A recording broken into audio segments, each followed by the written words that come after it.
This podcast of the Equine Forum is brought to you by the University of Louisville Equine Industry Program at the College of Business. It all begins in 15 seconds right after this word from our podcast sponsor. The University of Louisville Equine Industry Program at the College of Business is now offering a graduate certificate, which can be completed in 15 or 30 weeks and be done as a standalone or used as 20% of your MBA. Classes at both the undergraduate and graduate level are forming now for August. From the rail to your radio, this is the Horse Racing Radio Network. Catherine Sophia now suddenly 3 lengths behind, but Songbird comes off the turn, and the champ has taken command. At the 8th hole, Songbird begins to stride away. Karina B a second, Catherine Sophia laboring back in third. Here she is, folks. Just a magnificent blend of grace and power as she comes to the finish. Songbird, a picture of perfection. Furlong to go. McKenzie is in front. Axelrod set down by Joe Bravo. Mike Smith working on McKenzie. McKenzie holding on. Axelrod is full out. McKenzie is clear as they come down to the finish. Baffert, Smith, McKenzie. They've done it. McKenzie has it by 2. Welcome to the Equine Forum, presented by TwinSpires. Free cover fully extended in third. Bells to 1 is fourth. Iston Council's fifth. Nothing from Champagne anyone. Kofefi sails by the 8th pole. Clear by 6, now by 7, now by 8. Kofefi primed and ready for the Breeders' Cup. Race on in the Oklahoma Derby. Owendale comes off the turn fast, puts a nose up front. Now Chest Chief, Mucho Gusto, Sleepy Eye Todd asks for more with a furlong left. It's Owendale there on top by a length. A 16th to go. Owendale starting to pull clear. Mucho Gusto trying to move up at the rail. Sleepy Eyes Todd. Owendale in the Oklahoma Derby by 2. Now here's Mike Penna. Good morning once again, everyone. It is post time for the show that launched a network, the Equine Forum, presented by TwinSpires right here on the Horse Racing Radio Network. Mike Penna, bearing in the backstretch, as always. Happy to have you back in the starting gate with me right up until 11 a.m. Eastern on Sirius 216, XM 204, affiliates in Lexington, Louisville, and across the country, and streaming worldwide and podcast on our website at horseracingradio.net. Don't forget, too, that all of our HRRN shows are available for you to listen to anytime that works for you around your schedule, wherever you access your podcast. Well, there are no win-in-your-in races slated for this weekend, at least not here in the U.S. You do have the Juddmonte Royal Lodge Stakes for the Breeders' Cup Juvenile Turf at Newmarket, but nothing in North America this weekend. But many of you are going to be focused on Cotillion, Pennsylvania later today. That rock-solid 13-race card at Parks is highlighted by the Grade 1 Cotillion and the Grade 1 Pennsylvania Derby. And as is often the case with those two races, we're going to see plenty of horses which we became very familiar with earlier this year on the road to the Kentucky Oaks and the Kentucky Derby. As a matter of fact, the Kentucky Oaks winner, Secret Oath, is the 2-1 morning line favorite in the Cotillion. And after what transpired in her last 2 races at Saratoga, she has to be thrilled to walk into a starting gate that doesn't include Nest. And I'm not saying this is a walkover for Secret Oath by any stretch of the imagination. But other than her try against the boys in the Preakness, the only filly to finish in front of Secret Oath has been Nest. Adair Manor is the morning line second choice, and look, she's a fresh challenger for Secret Oath. But let's face it, she ain't Nest. This looks like a really good spot for the Wayne Lucas trainee to get back on track. We'll see if the Oaks winner can find her way back to the winner's circle. In the Pennsylvania Derby, one of the top storylines is going to be the rematch between Cyberknife and Taba, who finished 1-2 in the Haskell. And even though Cyberknife got the better of his rival that day, then returned with a solid runner-up effort in the Travers to the horse that many people feel is the best 3-year-old male in the country, Epicenter. Taba is the morning line favorite for today's race. And I find that somewhat peculiar. To me, Cyberknife is the more accomplished runner, and it wouldn't surprise me if he ends up leaving the starting gate as the favorite when it's all said and done. But I guess if you're going to play devil's advocate, you can make the case, and that's likely what the morning line odds maker has done, that Taiba has the greater upside. He's the fresher horse, having not raced since the Haskell, whereas Cyberknife does have to bounce back from the grind of the 1.25 mile Travers. And if you recall, the conversation following Taiba's victory in the Santa Anita Derby this year, which was, by the way, just his second career start and his first try around 2 turns, was that he lacked experience, but his talent level was immense. I remember talking to his Hall of Fame jockey Mike Smith on one of our Derby Countdown shows during Derby week. And Mike knew that he was up against it from an experience standpoint, and that's, I think, ultimately what did Taiba in. But he was just hoping that his talent would carry him to the finish line first, and it certainly didn't happen. But I don't think Taiba necessarily ran a poor race in the Kentucky Derby. But having dirt kicked in his face for the first time, all of those types of things that he had to deal with, big field, just didn't have the experience. Well, now he's gotten some more experience, right?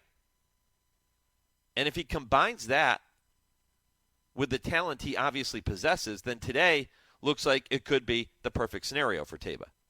So here's my poll question.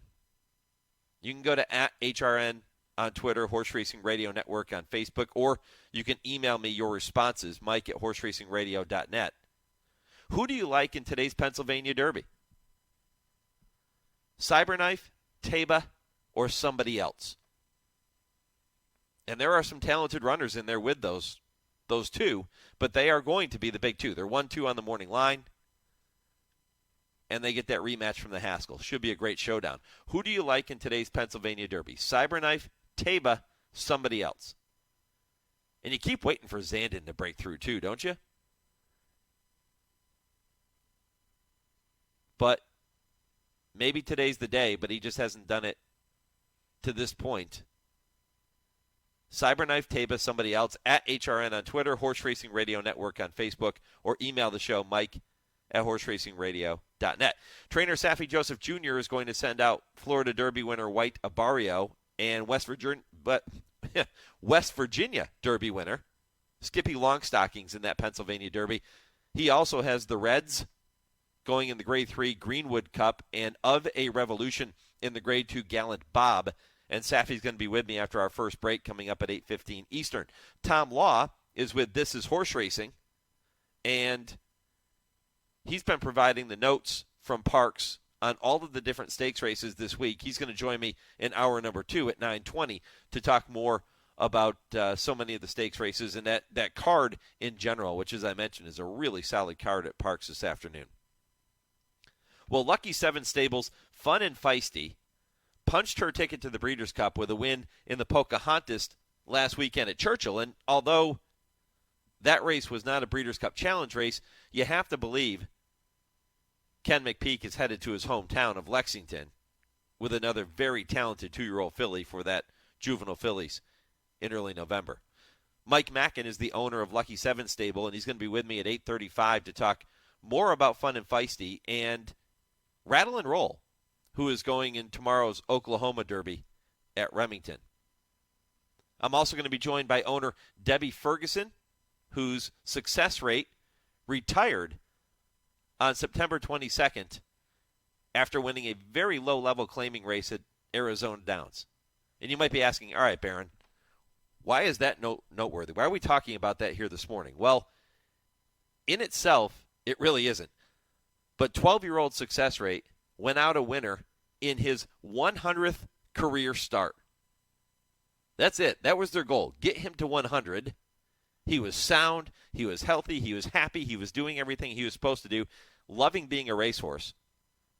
And their goal was to get him to 100 career starts. He did it, and he goes out on top with a victory. It's a really cool story. And Debbie's going to join me at 9 o'clock Eastern to tell you all about it. So here's the guest lineup for you here this morning. So Saffie Joseph Jr. coming up in just a few minutes at 8:15. Mike Mackin from Lucky 7 Stable, 8:35. Debi Ferguson at 9 o'clock. Tom Law with This Is Horse Racing at 9:20. 10 o'clock, it is your TwinSpires Triple Play. Vance Hanson is going to be my guest here to give you 3 races you can keep an eye on later this afternoon. Kurt Becker takes you on his weekly Stroll Through Racing History at 10:20. And as always, the final segment in the program, 10:30 Eastern, I ask, they answer. Dale Romans, Tim Wilkin, they will both be here to debate many of the hottest topics of the week in the sport right now. Once again, a very busy edition of the Equine Forum, and it all kicks off next. This is the Equine Forum presented by TwinSpires on HRRN. Race to TwinSpires, where you can unlock a $25 risk-free bet. Just use the code HRRN25 when you sign up. And if your first bet doesn't win, TwinSpires will refund your account up to $25. Wagering on the app is fast with free past performances, insider picks, and power plays every day you wager. TwinSpires. Download the app today to earn your $25 risk-free bet. Void where prohibited. For terms and conditions, visit TwinSpires.com. Must be 18 or older, 21 and older where applicable. For help with a gambling problem, call 1-800-GAMBLER. The thrill of world-class racing continues at Toronto's Woodbine Racetrack. Kick off the weekend's action with Twilight Racing each Thursday evening at 4:50 p.m. Eastern, followed Friday, Saturday, and Sunday programs beginning at 1:10 p.m. Eastern. With racing now through December 11th and plenty of weekend stakes, you are not going to want to miss the action at Woodbine. For wagering updates, handicapping tips, racing news, and more, visit woodbine.com. That's woodbine.com. Located outside of Louisville, brood mares, foals, and yearlings graze on some of the most productive land in Kentucky. Iconic Hermitage Farm, where winners of the Kentucky Derby, Kentucky Oaks, and Breeders' Cup, including champions West Coast and Matoli, have called home. We offer full-service boarding, foal and mare care, sales preparation, and layup services. Whether you're new to the game or looking to enhance your operation, we can help you at Hermitage. Find us at hermitagefarm.com. Churchill Downs 14-day September meet runs now through October 2nd, with 11 stakes worth over $3.3 million in purses and maiden special weight purses at $120,000 and allowance races ranging from $127,000 to $141,000. These purses powered by the Kentucky Thoroughbred Development Fund. You are not going to want to miss the September meet at Churchill Downs. The meet will also showcase many horses preparing for the Breeders' Cup and the Grade 3 ACAC, a win and you're in for the Dirt Mile division, and the Grade 2 $400,000 Lucas Classic. For more information, visit churchilldowns.com. Learn the business of horses in the world's only accredited equine business program, the University of Louisville Equine Business Program. The University of Louisville has a legacy of excellence educating and developing industry leaders for over 35 years. Classes are taught by industry experts in state-of-the-art facilities located in the heartland of America's equine industry. The University of Louisville Equine Business Program. When it comes to horses, we mean business. For more information, visit business.louisville.edu/equine. Shh. Can you hear it? The world-class thoroughbreds are racing at Remington Park. There's live racing now through December 17th. So don't miss all the action on the track and in the casino. With big wins and great entertainment. Send your heart racing at Remington Park.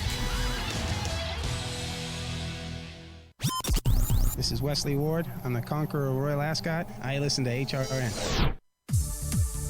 You're listening to the Equine Forum on HRRN, presented by TwinSpires. They dash for home, and it's still Caravel with the lead. In between horses, here comes Artie's Princess on the far outside, full of run, is Allworthy, and Edwin Gonzalez. Right behind them comes Jeannie B. Up the rail, it's Cathay Society with it a chance. Digging in, Artie's Princess wins the Masters here at Presque Isle Downs in 2022. Second best was Cathay Society back in third. Allworthy winning time 1:14.2. Well, what do you get when you have a Bayesian trainer, you have a owner from Artemis, Kentucky, you have an Ontario bred, and you have a jockey from Puerto Rico? You get a victory in the Grade 2 Presque Isle Downs Master Stakes. That's what happened with Artie's Princess on September 19th. And joining me now is indeed that Bayesian-born trainer, Mr. Saffie Joseph Jr. He goes by Baba, which I like calling him Baba anyway. Baba, what's up? Good morning. Morning, Mike. How you doing? I'm good, buddy. How are you? All's well, thank you. What a performance by Artie's Princess. Let's start there and look back on that race. Pretty impressive. Yeah, she ran well. We experimented a little bit, taking her back. I kind of left the rein with Jose that she didn't need to be on the lead. And he gave her a massive full ride, and thank God she was able to run the way she did. Yeah, what were you seeing from her that led you to believe she could be a player? Because she had just finished third in a Grade 3 at Woodbine. She won a minor stake before that at Woodbine, but was fourth in another Grade 3 prior to that. So she hadn't really put it all together with Great Estates Company. What were you seeing that you said, okay, she's ready to go? Yeah, she had run some good races with Wesley before, even from off the pace. And I think last time at Woodbine, we had won the Ontario Saturday race on the lead, sending her. And we kind of rode her the same way in that race. And after that race, like, we didn't get the result we wanted. And I said, you know what? We can't be doing that every time, like sending her so hard. We got to ride her more patient and see if that works. And I think that's the key to her is to she doesn't need to lead, and you just got to utilize her burst energy later in the race and having her go so fast early on. What's next for her? No, nothing really decided yet. There's a couple more graded stakes at Woodbine. She loves the torpedo, obviously, that we may try with her. I'll probably run her one more time this year and then give her a break. So next year, she will race on next year. I was speaking to Mr. Ramsey, and he said we'll run her next year also. Right. Well, congratulations on that winning effort. And every time I look up, there's Saffie Joseph Jr. trained horses in the winner's circle, and I know that's what you're hoping for later today as well. When you send out Skippy Longstocking and White Barrio in the Pennsylvania Derby, you have the Reds in the Grade 3 Greenwood Cup Stakes, and then Of a Revolution in the Gallant Bob. So let's start with the Reds, because we'll take them in succession here. The Reds in the Greenwood Cup. Tell me a little bit about the Reds. Yeah, he's a horse that we got on a trainer change. We've had him for 2 starts. He ran second first time out with us, and then he won at Saratoga. 2X allowance. I was going a mile and an eighth. Obviously, we're going further this time. He acts like he wants to go further, and I think it's his best chance to be able to compete in graded stakes level is if he does handle the trip. I mean, he's probably a notch below against those kind of horses going a mile and an eighth. So that's the reason to try a mile and a half to see if it opens any avenues for him. Are you the type of trainer, Saffie, that subscribes to the theory, kind of like the D. Wayne Lucas theory, that you have to be in it to win it? Oh, most definitely. You can't. I've never seen anybody win and not be in it. And I think you've got to try things. And I mean, taking a shot, right? I mean, you have a horse you said maybe a notch below, but you don't know. You have to take your shot. And that's how Wayne Lucas, he pulled a lot of rabbits out of hats, but he did it because he wasn't afraid to take a shot. Yeah, I think you definitely have to try things with horses.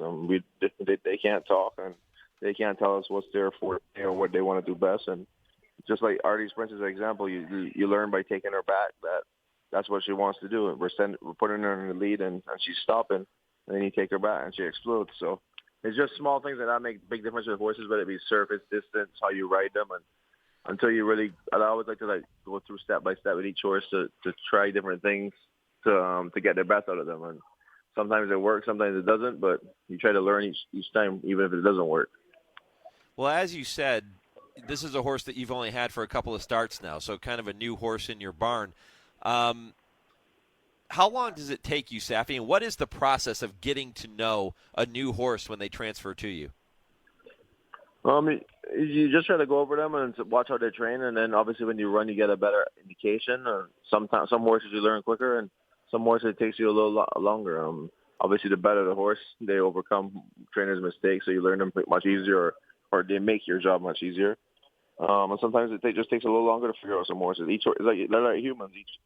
Each one's individual, and each one has a different trait or characteristic, and they have their preferences and their likes and dislikes, and you try to work with them because you're not going to out-battle them as far as strength. You got to finesse them into getting them to do what you want and finding out what they want to do best, obviously.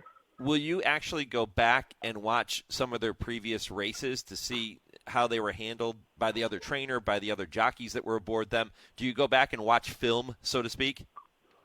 Yeah, you'll watch some races on them, but like in general, like even if I'm claiming the horse, and I don't want to know too much. Like a lot of people like to claim on information. I rather know nothing with the horse and judge the horse on what I see. Then it's like I want to kind of look at the horse and go with what the horse tells me instead of knowing his idiosyncrasies from before then. Like sometimes you know too much and you prejudge a horse just like a person. You prejudge a person, so you kind of just want to learn them for yourself in a way.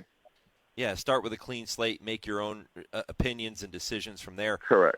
Talking with Saffie Joseph Jr. here on the Horse Racing Radio Network. Let's move on to the Gallant Bob. You send out Of a Revolution. This is a horse that was second in the Robert Hilton Memorial at Charlestown last time out. You add blinkers to the package today, and you add a jockey by the name of Flavien Prat. That can't hurt either. No, most definitely. You get Flavien Prat on the top rider, and he's running 2 for us, and he's won 2 for us. So hopefully today he could go 3 for 3.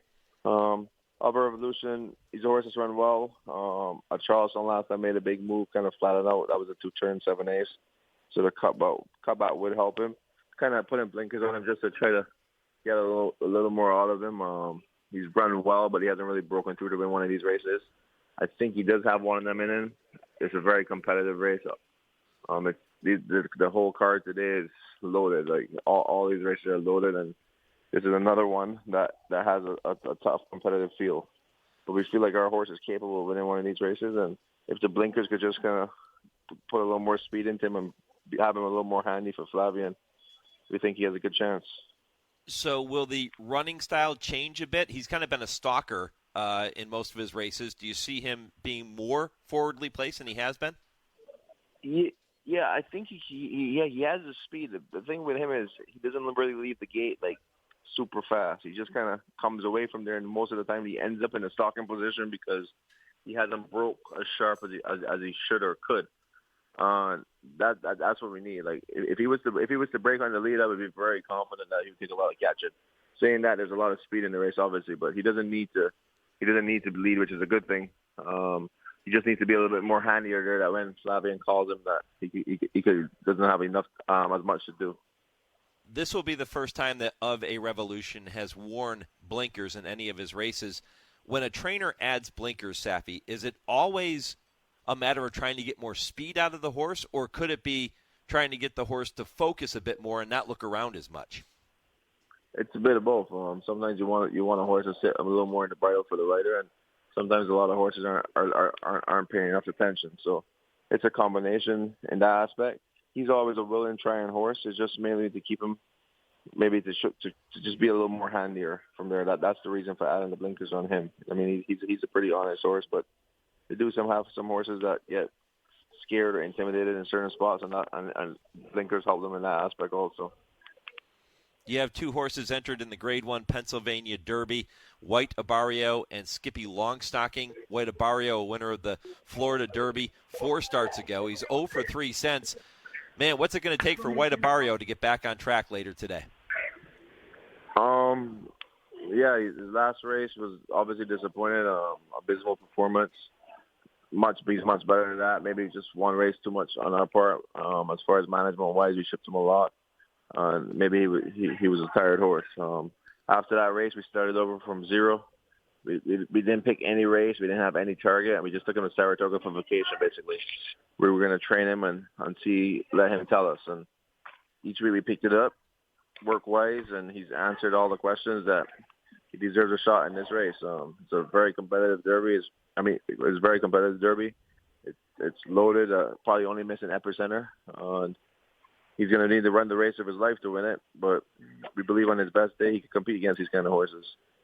How has he answered the questions you had after the Haskell? What specifically has he shown you since that Haskell that makes you think he's ready to roll today? Well, just his works. I mean, going into the Haskell and even in the Ohio Derby, you're coming off of the Kentucky Derby, so you're not doing much in your works. You just kind of keep trying to take over. You're not really asking him much because you're already fit and you're just kind of trying to stay, maintained. But this race where we freshened him up, we've asked him in his works, and he's always a good workhorse, but he's delivered everything in his work. As far as his homework goes, if he carries it over to his race, which most of the time you do when they work well, he's given every indication that he's sitting on a big race. But again, coming off those kind of races, it's hard to have a ton of confidence. because there's a lot of questions that go through your head, and we've kind of went through everything with him, and all's checked up well, and he's basically sold us on running him. So hopefully he can run his A game. He drew the far outside post, number 11 in this field. Are you okay with that, as opposed to maybe drawing down toward the rail? Yeah, we don't have any control over that. It's done, so you're not going to complain about things you can't control. But I don't really mind it. I mean, I always try to look for the positive in every situation. And 11, I would prefer 11 than 1 or 2, as you said, down on the rail. He needs to break away from there well. If he breaks away from there well, Louise can use him a bit. I would like to see him 40 place, and we go from there. Parks has a long run to the first bend, so I don't think 11 is as bad as most people think it is. Again, the post, it all matters how you break. If he catches a flyer from there, he's gonna put himself in a good spot. If he doesn't break good, wherever he was, it wouldn't be ideal anyway. Well, unlike White Barrio, your other entrant in the Pennsylvania Derby, Skippy Longstocking, comes in off of a win, and a pretty impressive win, drawing off to win by a length and a half in the Grade 3 West Virginia Derby over a sloppy track back on August 6th over at Mountaineer. Tell me about Skippy Longstocking and what you're seeing from him. He's a horse that just got better and better. I mean, we threw a lot of him. We ran him in the Preakness. We started in the wood. He ran well in the wood to early voting, and Mo Donegal came back in the Preakness, ran decent enough. And then ran third in the Belmont. After that, we wanted to give him a step back a bit and give him a shot to win one of these derbies. And thankfully, he was able to do it in the West Virginia Derby. He beat We the People. I mean, all the speed figures came out very big for that race. You would think if he repeats that, if those figures are right, and he repeats that effort, he's right there among them. He's a horse that tries hard, and he's held his weight.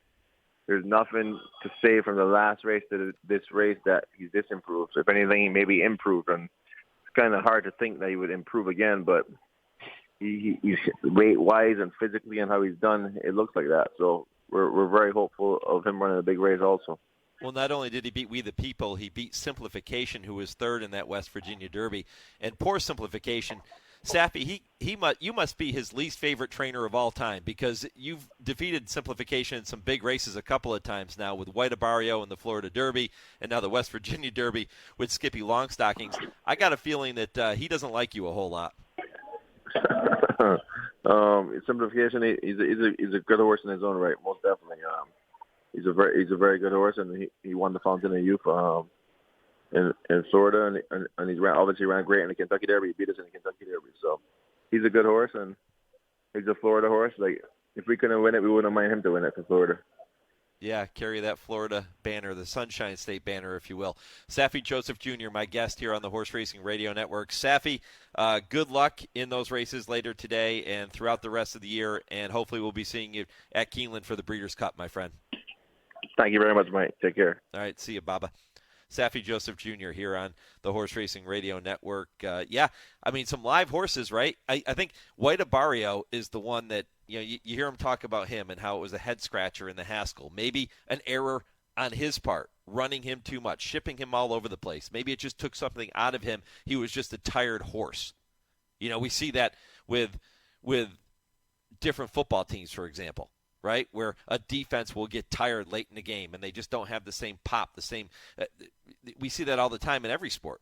Athletes get tired. Maybe White Barrio, and let's face it, these are equine athletes. If Saffie's right, maybe he was just a tired horse, because that was a stinker. That was an absolute clunker that he threw in the Haskell. And a head scratcher for Saffie. He came out of the race fine. Gives him a vacation in Saratoga, and you heard him say, he started to answer the questions. We were just going to take our time with him, let him tell us when he was ready to go again. Well, he's done that. Now, is he good enough to compete with a Cyberknife, with a Taba, with a Zandon maybe? Is he good enough to compete with those horses? We're going to find out. We'll see. Post time, by the way, if you're wondering, for the Pennsylvania Derby on that huge card at Parks later today, 6:10 Eastern. The race before it is the Grade 1 Cotillion, which I'll talk more about that race later in the program here. 5:20 Eastern is the post for the Cotillion. They are races 11 and 12 on that card, respectively. All right, time now for your Legends of the Turf. When I come back, Mike Mackin is going to join me. He's the owner of Lucky 7 Stable. We'll go down to the road to the Breeders' Cup with him, and he'll talk about his talented roster of runners and that relationship that he has with trainer Ken McPeak. That's right after this short commercial break and your Legends of the Turf. To be labeled a Titan of the Turf is neither to be taken lightly nor a term to be recklessly bandied about. By anybody's measure or means, the subject of this piece has to be unqualified to classify it as indeed a true Titan of the Turf. His lifetime spanned the administrations of American Presidents Ulysses S. Grant through Lyndon Baines Johnson. And when he passed away in 1966 as a nonagenarian at the age of 92, a bright, sparkling light in the world of thoroughbred racing suddenly went dark. He was born in a small cottage in Brooklyn, New York on July 23, 1874, on land which later became part of the old Sheepshead Bay racetrack. At the age of 11, on the very day Grover Cleveland was inaugurated as president, he joined the racetrack colony as an errand boy for the Dwyer Brothers stable while sleeping in the loft. He became a jockey at the age of 16 and rode until 1901 when he switched to training. His last mount was a horse called Agnes D, who finished dead last in a field of 5 in the title stakes at Sheepshead Bay. The scales of justice were to be balanced, as it were, since Agnes D was the very first winner he settled as a trainer a few races later, and with that win came the inception of an absolutely phenomenal career. Between 1907, when tabulated records began, and the end of his 5-star career, he saddled 2,275 winners, including virtually every major stakes race east of the Mississippi. His inaugural stakes winner was Stargaze in the Merchants and Citizens Handicap in the Saratoga Cup. This guy only had a 6th-grade formal education, and he rode very poorly, but he trained thoroughbreds with unmatched success for the likes of Colonel E.V.D. Morrell, James F. Quincy Johnson, Ambassador Breckinridge Long, Senator Johnson Camden, William Woodward Sr. and Jr., Ogden Mills Phipps, Ogden Phipps, Edith Woodward Bancroft, Mrs. Whitney Sloan, dancer Vernon Castle, and a warden at the Sing Sing prison, among many, many others. His horses, including Bold Ruler, Nashua, and Gallant Fox, won 470 stakes races. He often said his best distance horse had been Diavolo, and Johnstown his best sprinter. To this day, he's the only trainer with 2 Triple Crown winners to his credit, Gallant Fox and Omaha. Among other standouts he trained were Apache, Bossuet, Fighting Fox, Vagrancy, Bouchanda, High Voltage, Misty Morn, Mary Lassie, and Happy Gal. The subject of this profile had another quite remarkable talent as well. He developed his own veterinary supplies for ailing horses, and he personally used them as well as prescribing them for others. Eddie Arcaro at one time had severe bursitis problems and very nearly quit riding as a result. But the man herein being profiled put Arcaro on a leg paint he had developed for horses. Now, Eddie may have had a horsey smell about him going postward, but it helped him put on many of those inimitable pumping, driving finishes going to the wire. Yes, indeed, he did have a way with riders. In the early 1900s, he took a young Hebrew rider under his tutelage whose name was Walter Miller. Miller had not ridden a single winner in 1907, his apprentice year, but in 1908 he won 388 races while under the tutorial guidance of our man. That 388 win record stood for 40 years. Hadley Woodhouse was the last to ride in the colors of our subject, red and orange. Woodhouse once apologized for giving one of his horses less than satisfactory a ride in a major stakes race, and our man replied, quote, "You couldn't have ridden him any worse than I would have." The man who went his way to meet the Grim Reaper in that great paddock in the sky at the nonagenarian age of 92 in 1966 won the Kentucky Derby 3 times, the Preakness 4 times, the Belmont 6 times, the Jockey Club Gold Cup 7 times, the Lawrence Realization, Wood Memorial, and Alabama Stakes 8 times, the Dwyer 9 times, and the Saratoga Cup a remarkable 10 times. He was the man who once said, quote, "When you're away from New York, you're camping out." The saga of this venerable monument to thoroughbred racing, worthy of a Homerian epic, and the stuff of which legends are crafted, was a legend in his own time. He was Sonny Jim Fitzsimmons, the man from Brooklyn. Race the TwinSpires, where you can unlock a $25 risk-free bet. Just use the code HRRN25 when you sign up. And if your first bet doesn't win, TwinSpires will refund your account up to $25. Wagering on the app is fast with free past performances, insider picks, and power plays every day you wager. TwinSpires. Download the app today to earn your $25 risk-free bet. Void where prohibited. For terms and conditions, visit TwinSpires.com. Must be 18 or older, 21 and older where applicable. For help with a gambling problem, call 1-800-GAMBLER. Can you hear it? The world-class thoroughbreds are racing at Remington Park. There's live racing now through December 17th. So don't miss all the action on the track and in the casino with big wins and great entertainment. Send your heart racing at Remington Park. Hey everyone, it's the Baron with this week's North of the Border report presented by Woodbine Entertainment. Fresh off a maiden-breaking score, Awesome Bourbon goes for his first stakes win in Saturday's $100,000 bull page at Woodbine. In about 7 furlong test for Ontario sire 2-year-olds on the E.P. Taylor turf, the bull page will see 6 starters vie for the top prize on a card that also includes the filly companion Victorian Queen Stakes.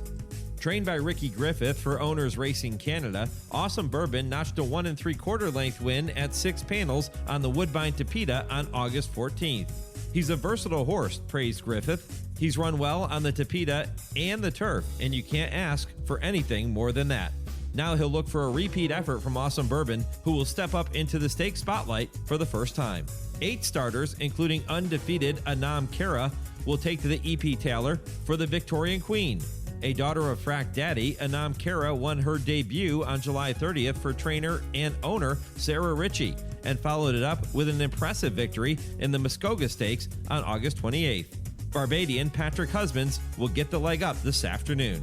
First race post time on Saturday is set for 1:10 p.m.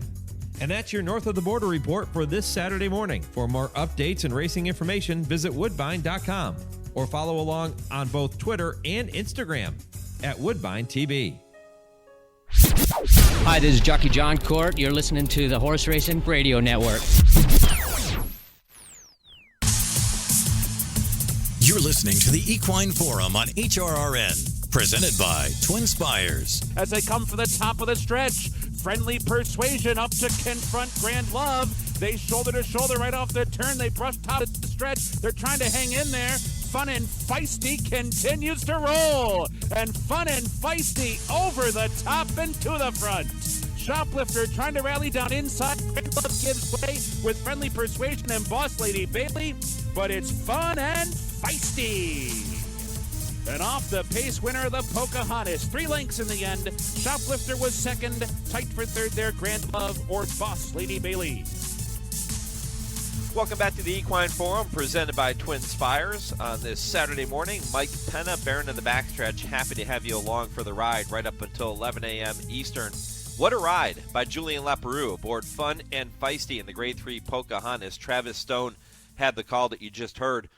And that was, dare I say, an Arazi-like move. Way back early, sitting in 11th, and just exploded. Ran by everybody to win by 3.5 lengths. 6-1, too. Good odds on Fun and Feisty. And again, a very patient ride by Julian Leparoux. But boy, when he pushed the button, off she went. And I'm joined now by her owner, Mike Mackin of Lucky 7 Stable.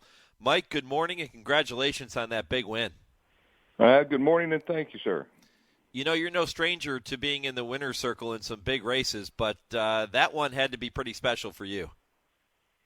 It's always nice to go to the yearling sale and then a year and pick out some nice horses, and then a year later see them do well. Yeah, and you're not alone when you do that. Your man Kenny McPeak, who is the trainer of Fun and Feisty, is a great judge of horse flesh, especially at a young age like that. Talk a little bit about that relationship and talk about what he saw and what you saw in Fun and Feisty at the sales. Well, Kenny he does have an excellent eye for yearlings and picking out ones that can run. But the midshipman filly, Fun and Feisty, she just looked like a solid horse. Good family, gets a lot of runners. and there just really wasn't anything wrong with her. And for the last year that we've had her, she's proven to be a solid filly that has a good head to her, and she's still learning. Julian told me after the race that she was still looking around a little bit, and hopefully she'll do better and do well in the Alcibiades here in a couple of weeks. Yeah, well, much like a sports team, right? It's much better to win and learn than it is to learn and get beat. So Fun and Feisty, if you think about her still learning and there's still upside to her, which there probably is as a young 2-year-old, boy, that's a great sign, isn't it? Yeah, it is. Her first race was a huge learning experience. And then her second race, she kind of still learning. She made a pretty good move around the turn, and then she kind of hung a bit up the lane and got second. But when she broke her maiden at Churchill on the 13th on Millions Day, she seemed to put it together a lot better, and it kind of surprised me. It didn't surprise Kenny. I didn't think she'd get there at 6 furlongs, but she did that day. Put me next to you last Saturday watching her make that run. As I mentioned, she came from 11th in the 12-horse field and ran by everybody, drew off to win by 3.5. What was it like for you sitting there watching her make that run? Oh, it was nice. It was very, very nice. I'm sure it was. You can't lie about that. And actually, I was afterwards. I was watching the replay, and I was remembering when Rattle N Roll last year in the Breeders' Futurity at Keeneland was well back of the pack and made a big move like that on the outside around the turn. She just handled that turn very well, and like he did, and made up a lot of ground around that turn. Well, Mike, this segment is called Road to the Breeders' Cup, and I thought it was appropriate to welcome you for this particular segment because I'm sure Fun and Feisty now has her sights set on that Breeders' Cup Juvenile Fillies race at Keeneland in early November. Is that the game plan now? Will there? I think you mentioned maybe one more start in between.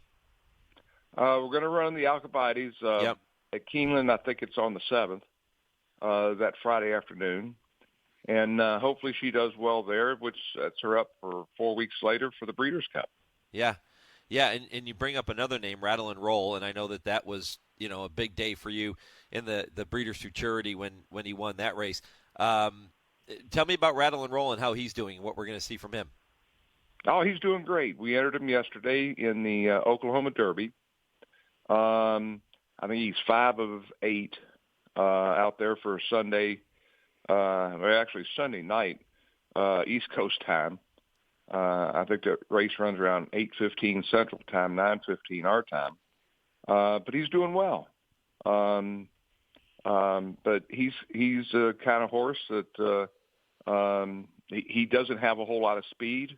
He just kind of comes out of the gate and gets his legs underneath him, and when he's run well, he's been on the outside and made big moves around the turn, like Fun and Feisty did last Saturday. Yeah, we mentioned that huge Grade 1 victory at Keeneland back in October of last year, and he hasn't really duplicated that form with Great Estates Company yet. He hasn't won a Great Estate since that victory, but he has won other races. Is that somewhat frustrating for an owner when you know that the horse has that potential, that he is Grade 1 caliber, and he just hasn't been able to put it together again like he did that day? Well, that day set up well for him. Classic Causeway went to the lead, set some pretty quick fractions, and drug a couple other horses with him, and which set him up to make his run from the back of the pack. He like I said, he's not that quick, and a quick pace out on the front end really helps him. Actually, I was thinking after the Derby this year when Rich Strike won, we were next on the AE list that day. That would have been a perfect race for him. Yeah, with the pace scenario, the added ground, all of those things playing into it for a horse that comes from off the pace and needs a little help on the front end early. Correct. It would have set up a whole lot better for him than Smile Happy. Yep. Yeah, well, let's talk about Smile Happy for a minute and talk about that ride that he had taken you on, going to the Kentucky Derby. You're a Louisville native. Boy, that had to be pretty special for you and your family, Mike.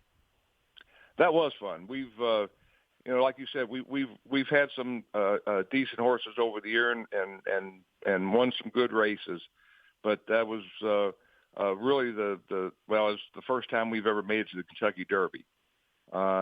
We had one other horse about 20 years ago that sort of got close and was on that path, but unfortunately got hurt in the Arkansas Derby, and that wasn't it for him. It took about a year for him to get back to the races, but he won quite a few races after he came back from that. What are some of the favorite stories, Mike, that you do like to tell about that Kentucky Derby this year and that whole experience?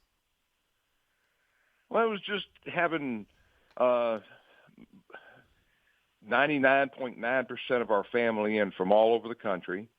All the children and grandchildren and cousins and their children, some of their children, in for the Derby. And I don't remember which race it is, but we worked it out with Churchill for the whole group to get into the paddock in between races for a group shot. Wow. And that was a lot of fun. Of course, there was 70 or close to 80 of us out there that day. And, of course, we were somewhat scattered our seats. So other than the party afterwards, that day, during the day, that's really the only time we were together. How about the walkover? Was the whole family allowed to be on the walkover? No. They limit you to, 20 on the walkover and 20 in the paddock. Okay. And we kind of split that up, whereas the same 20 that went on the walkover didn't go to the paddock. I did not do the walkover. I just went. I was sitting in the owner's box, so I just went and got into the paddock early, so that I got a good spot in the paddock. Yeah, it's a smart move, a veteran move for a guy that's there for the very first time. Talking with Mike Mackin, Lucky 7 stable. Mike, tell me a little bit about your background and tell me a little bit about Lucky 7, because you mentioned your whole family. There are a lot of family members involved with Lucky 7. True. I mean, my mom and dad started it, and the 7 came about with mom, dad, and 5 children. And since then, they've got 16 grandchildren, and then I have 6 grandchildren, which would have given them 6 great grandchildren. And there's 4. Oh, yeah. 4 son-in-laws. The 4 oldest girls' grandchildren have gotten married, so there's 4 son-in-laws. Wow. So, but we've got a lot of family, cousins, and they've got large families, and they're somewhat scattered around the country. Where did your interest in racing begin? Was it because of your parents and Lucky 7? Yeah, I mean, I've growing up here in Louisville, it's kind of hard not to go to Churchill Downs when you're young. Yeah. And my dad and I started talking about buying some horses, and actually we first got started with a business partner of his, and then he was around a couple of years, and then he decided to retire, and that's when my mom and dad said, well, let's call ourselves Lucky 7 Stable and stay in the horse business. what was the first horse you were ever personally involved with? Oh, I don't. That I went and bought or bred. Yeah. Well, yes. Yeah. Okay. Bought or bred. The first one you were involved with an ownership stake in. Well, I guess that's a good question. You always remember your first, right? No, I honestly, well, because I started with my dad and his partner. Yeah. They went and bought 3 horses. One I honestly can't remember. Another one named Political Policy that he ran in some cheap claiming races. And then a horse by the name of Country Chase, a filly, that actually won a couple of stakes races and some allowance and races and so forth. It was a real nice filly. I wasn't involved with the buying of those 3, but I'm trying to. I think it might have been when my dad and I went to Fasig-Tipton, and we bought a horse by the name of. Well, she was a yearling, so she didn't have a name. The sire was Ayu Hush, yeah, however you say it. And we named that filly Hush Jessica after my second daughter. Okay. And she was okay. She won some claiming races, and we did okay with her. Wasn't anything special, but I'll never forget when we were out at Churchill Downs and she won, but she got claimed. And my daughter was probably 6 years old at the time. And she always enjoyed going to the backside after the race and watching them get a bath. And she said, "Okay, Daddy, let's go back to the backside and so I can watch my horse get a bath." I said, "Well, honey, we don't own her anymore." And I really hadn't thought that out until that moment. Right. And she was a little upset until I explained to her that since she was claimed and we sold her, we get to go get ice cream. Ice cream always works. And that kind of bailed me out of a little bit of trouble. That's one of the things that when I talk with owners on this show, or I host some of the or moderate some of the owner view panels that the Jockey Club puts together, we talk about the experience of owning racehorses and being able to involve your friends and your family, the whole lifestyle associated with it. Most people aren't getting into racehorse ownership to make money. Maybe you get lucky and you do, but for the most part, it's that experience with your friends and your family. Do you agree, Mike? Oh, 100%. We lost my dad in 2000. And some of the best memories I have is he and I either going out to Churchill or going up to Turfway on a Thursday or Friday night and watching one of our horses run. And nice stakes race is maybe a tad bit better, but to see your horse cross the finish line and go down the winner's circle, even on a $10,000 claiming race, is still a lot of fun. Yeah, there's no doubt about it. I've been involved with a few horses too and just own small pieces of them, but it doesn't matter what race they're running in. It feels like I'm sure there's a different feel to the actual Kentucky Derby, but when you're not there, any race feels like the Kentucky Derby when your horse is coming through the stretch and you're watching them do their thing, and especially if they win, it's a feeling that, boy, I say it all the time, if you could bottle that feeling and sell it, this would be the easiest sport to market in the entire world. I agree. Yep.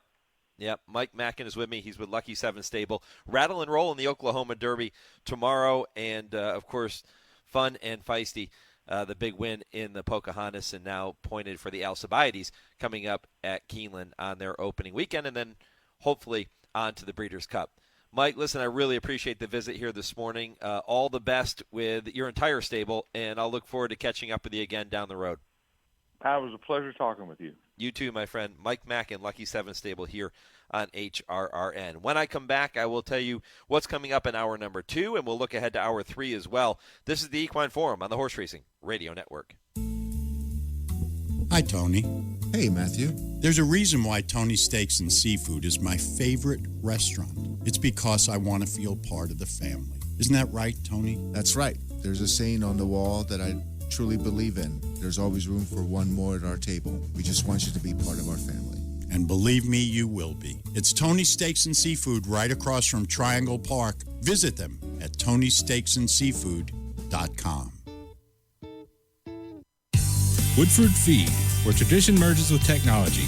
Family owned since 1940 and providing exceptional customer service, Woodford Feed specializes in the highest quality feed, using only the finest ingredients to ensure optimal nutrition for your horses. In addition, Woodford Feed can help with all your farm needs, including field seed, fertilizer, and weed control. So whether your horse is sprinting around the racetrack or has a foal by her side, count on Woodford Feed to provide the quality nutrition necessary to perform at the highest level. Woodford Feed, Versailles, Kentucky.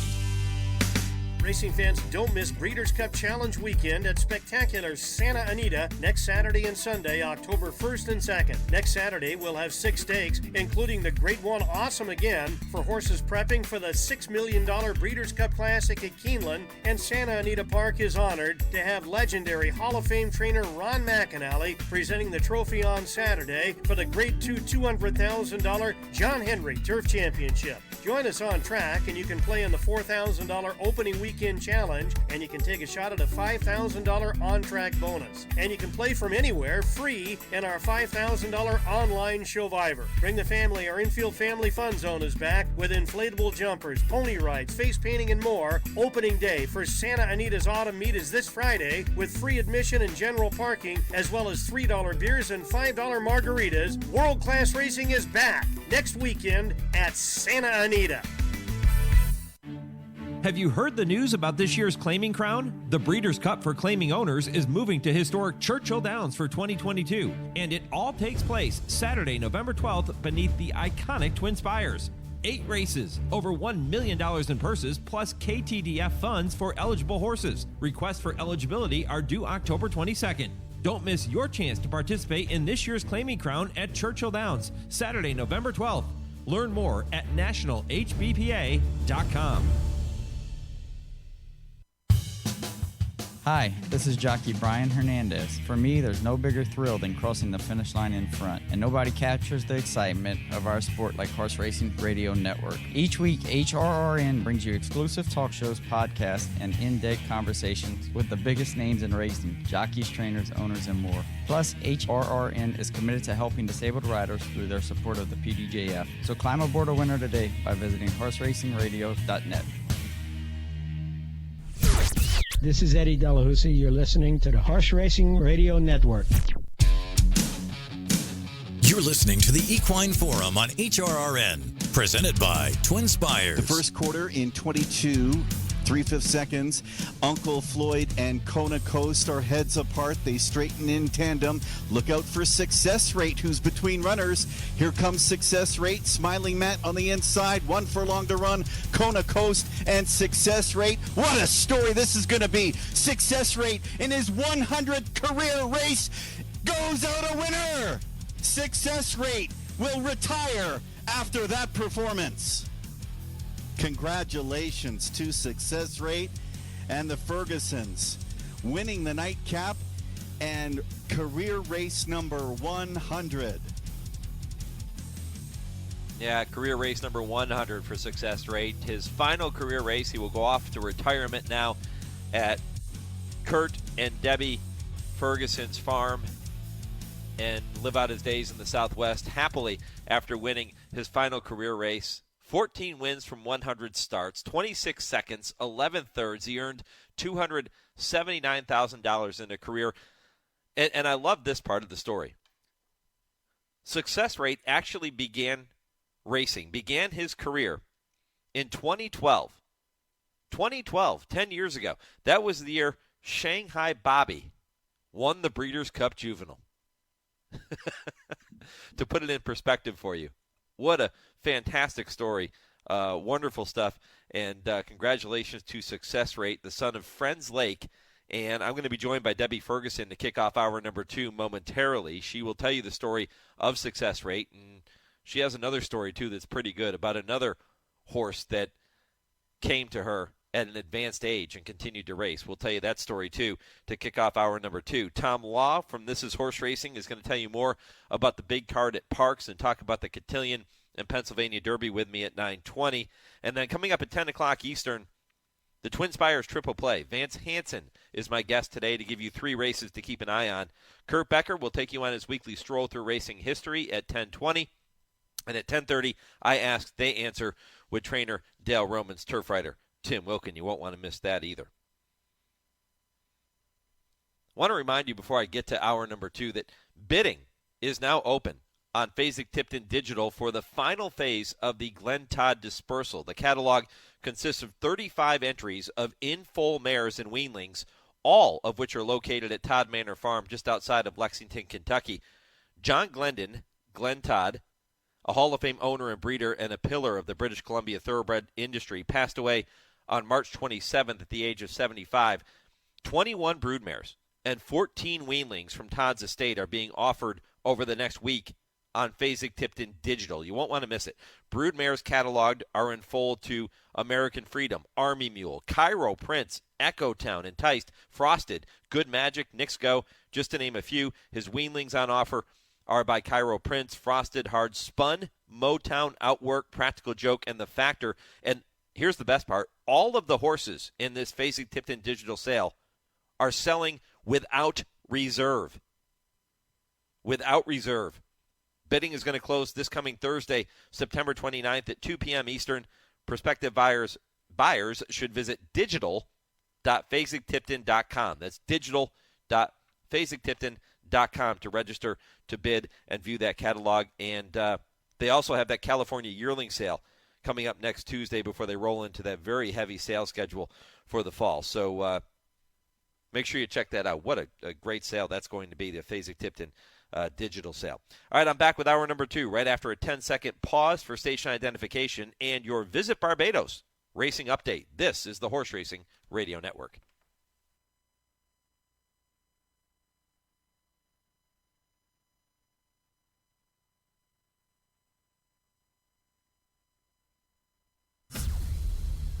The Breeders' Cup Challenge Series takes a break this weekend, but graded stakes action does not. All eyes will be on the Keystone State as 5 graded events led by the Grade 1 Cotillion and the Grade 1 Pennsylvania Derby highlight an outstanding Saturday card at Parks. No jockey has been better in the Cotillion than Hall of Famer Mike Smith, who looks to add to his record 4 wins aboard the Bob Baffert-trained Adair Manor.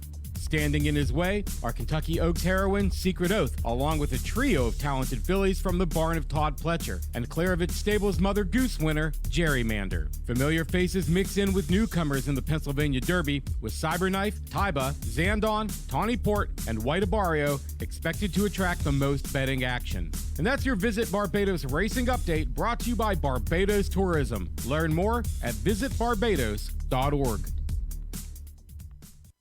If you've been waiting to discover that sweet spot where peace of mind meets the time of your life, then it sounds like you've been waiting on Barbados. You've been waiting to experience a meal that makes you book a flight to have it again. You've been waiting for adventure in the sun, from the majesty of horse racing and polo to the thrill of surfing our playful waves. From the moment you set foot on the island, you'll realize Barbados is exactly what you've been waiting for. Visit jetblue.com/Barbados for special vacation packages. This is the Equine Forum, presented by TwinSpires. Welcome back. Hour number 2 of the Equine Forum, presented by TwinSpires, rolls on. Mike Penna, Baron in the backstretch. Happy to have you along for the ride right up until 11 a.m. Eastern, and it's been a very busy show so far. It will continue to be that way all the way through. If you missed any of my conversation with trainer Saffie Joseph Jr. or owner Mike Mackin of Lucky 7 Stable in the first hour of the program, it's simple. You know what to do. Head back to our website, horseracingradio.net. All of our podcasts are available there for you to listen at your leisure. And, of course, you can also do that on every major podcast platform. So however you listen to your podcast, simply type in Horse Racing Radio Network and follow us, and you'll be able to get the podcast of all of our shows as soon as they are posted. Huge day at Parks later this afternoon. You have the Grade 1 Cotillion, the Grade 1 Pennsylvania Derby, And the Cotillion going to feature the Kentucky Oaks winner, Secret Oath, who finally gets away from Nest after losing to her twice in Saratoga, finishing second to her both times. This looks like a pretty good spot for her. Cyberknife and Taba renew their rivalry and get a rematch from the Haskell in today's Pennsylvania Derby. And that is my poll question for you this morning. Who do you like in today's Pennsylvania Derby? Cyberknife, Taba, or somebody else? Taba, the morning line favorite. Cyberknife, second choice.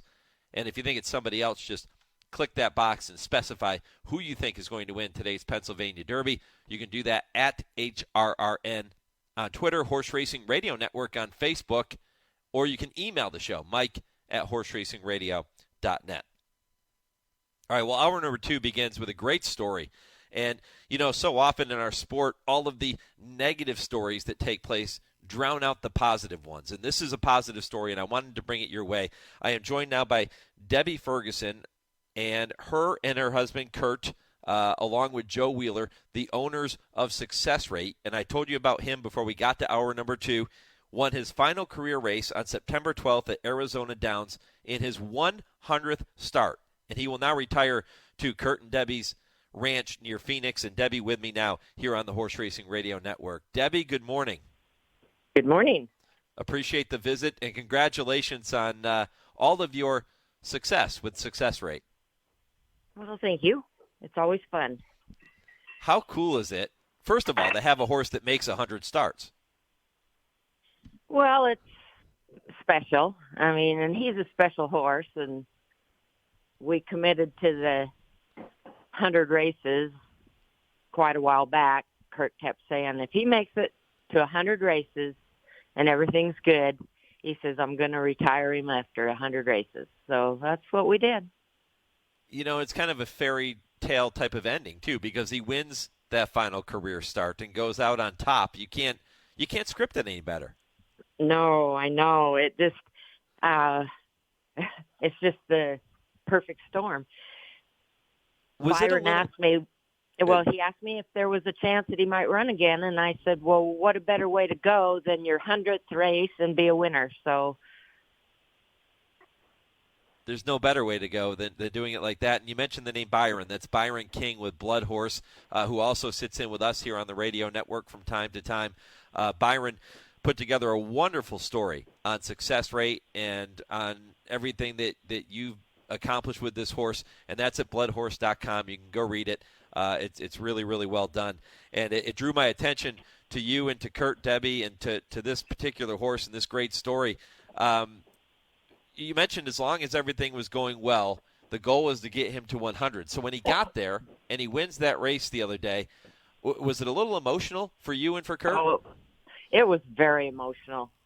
My daughter and her husband, who he was a jockey, and he rode this horse, and the grandkids and my son from New Mexico and his wife were all there, and it was exciting. It was very, very emotional knowing that that was his last race, because he loves what he does. He loves going out on the racetrack, and he is perfectly sound. But you know, you never want to push the issue. Yeah, you know, there's a quote by Kurt in that article that Byron did, and he said, you'd never know he was 12 years old. He looks like a 5-year-old.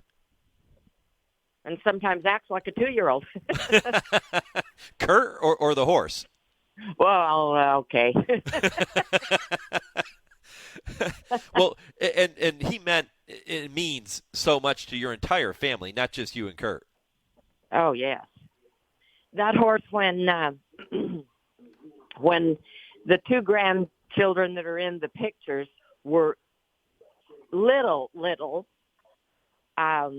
they would come to the track.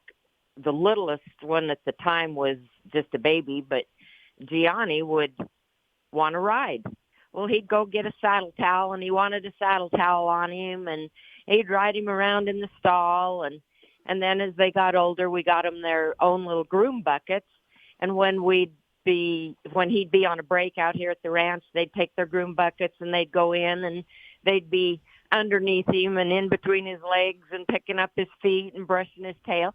And that horse, I mean, you could not ask for a better-natured horse for the kids. I mean, and, well, he's a mint eater. All our horses are mint broke, as we put it. But he loves mints, and the kids first started, by feeding him mints, and boy, then it was success rate. Everything was success rate.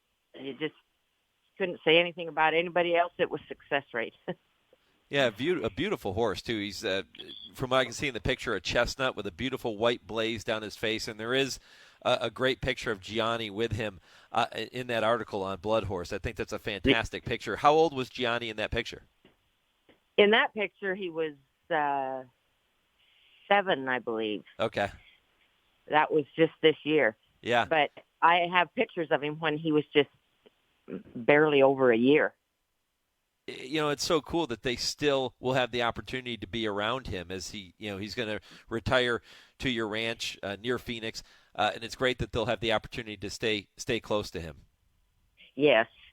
We have another old horse that we retired kind of on the same order, but it wasn't a 100 races thing. It was just a horse that I rescued, and I bought him for the kids for a pony, and I sent him from Tucson to Phoenix and had him put him in a stall, and I wasn't there yet.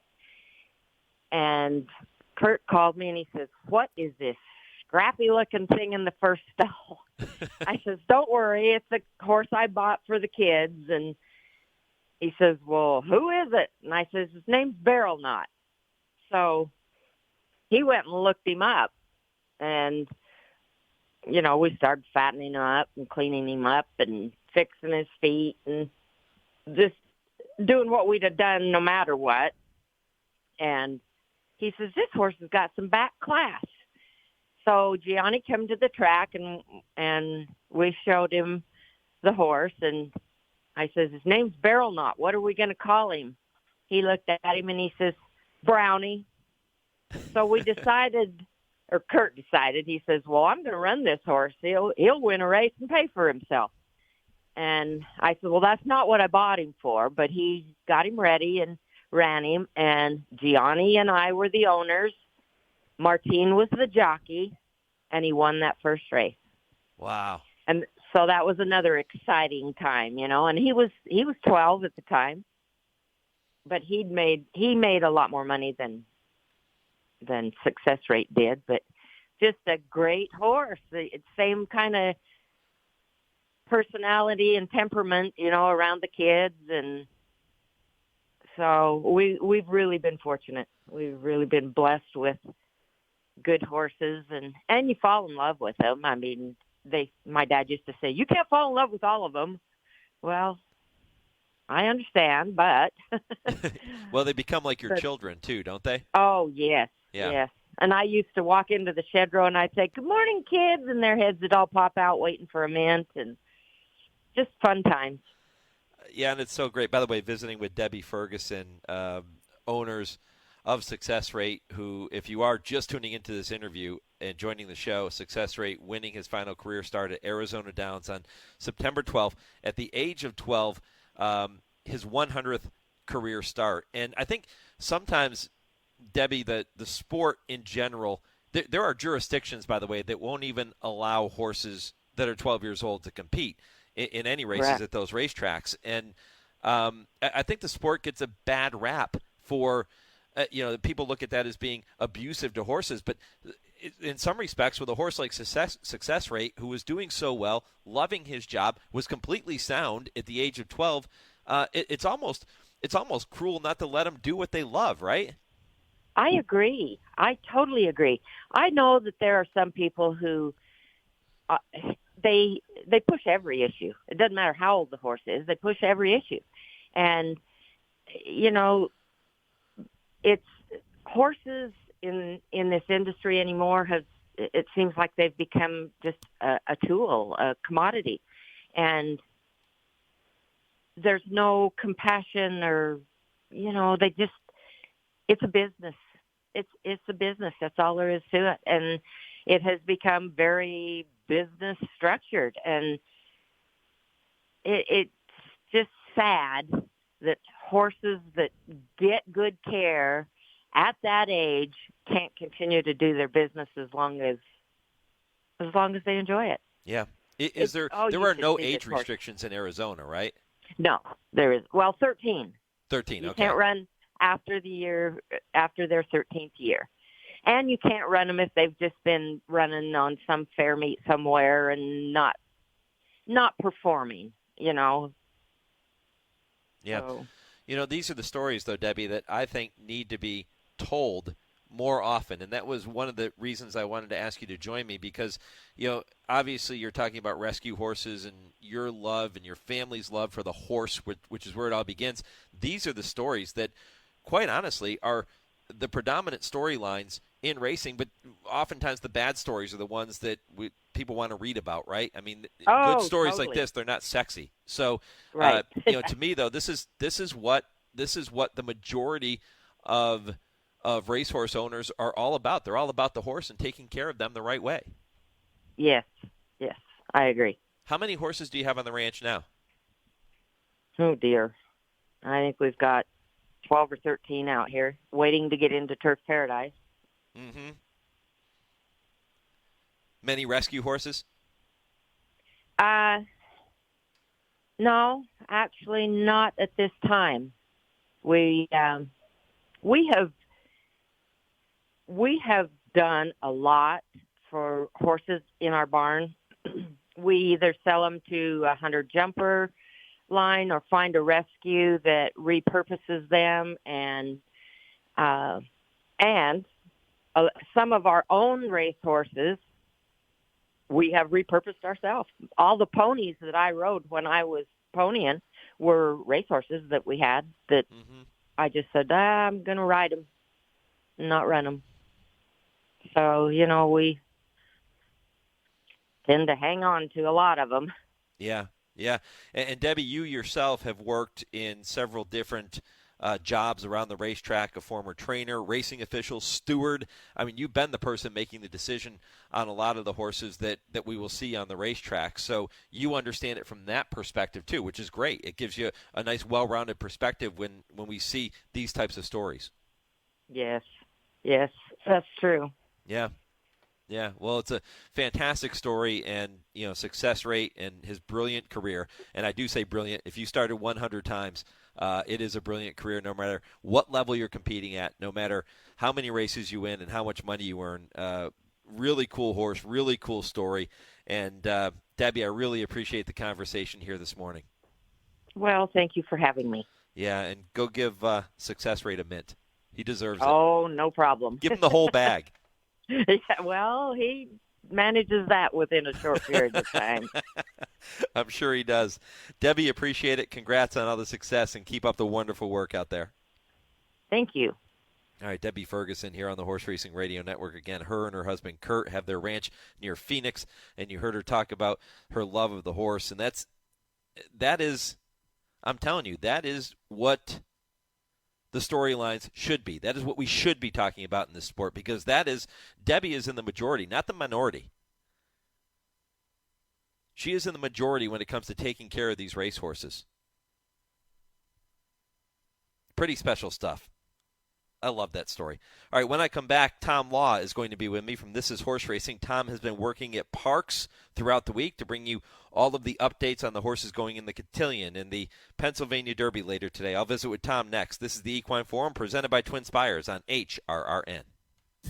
Race to TwinSpires, where you can unlock a $25 risk-free bet. Just use the code HRRN25 when you sign up. And if your first bet doesn't win, TwinSpires will refund your account up to $25. Wagering on the app is fast with free past performances, insider picks, and power plays every day you wager. TwinSpires. Download the app today to earn your $25 risk-free bet. Void where prohibited. For terms and conditions, visit TwinSpires.com. Must be 18 or older, 21 and older where applicable. For help with a gambling problem, call 1-800-GAMBLER.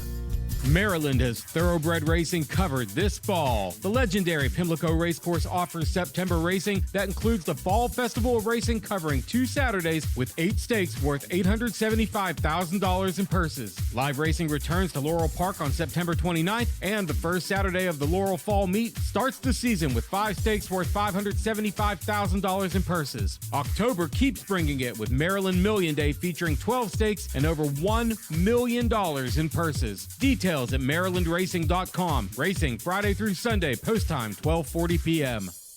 Achieve Equine, makers of Flair Equine Nasal Strips, brings you innovative, evidence-based products for the health and well-being of your equine athletes, like the new Impact Protection Half Pad from Europe, VIP Equestrian, that provides a superior layer of cushioning for the horse's back. Visit achieveequine.com for more information on the innovative products we offer. That's achieveequine.com. Breathe easy, we've got your back. Join us at Hollywood Casino at Charlestown Races on Saturday, October 8th for the 36th Annual West Virginia Breeders' Classics. It's the premier night of racing for West Virginia breds on the Charlestown calendar and features this year's Charlestown Classic runner-up, Wadib. He'll look to join the likes of the great Russell Road as a repeat winner of the Sam Huff West Virginia Breeders' Classic. The card features 10 stakes races worth a total of $1 million. It's the 36th Annual West Virginia Breeders' Classics on Saturday, October 8th here at Hollywood Casino at Charlestown Races.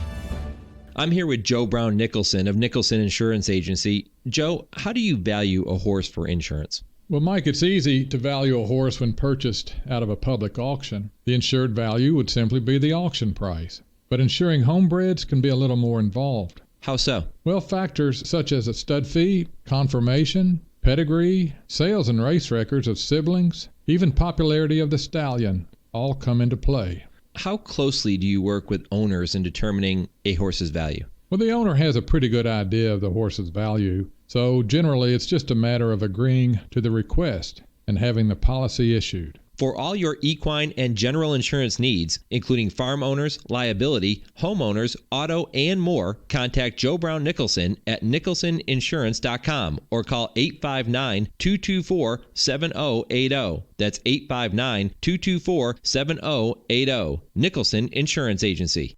Hello, this is Bill Mott. You're listening to Horse Racing Radio Network.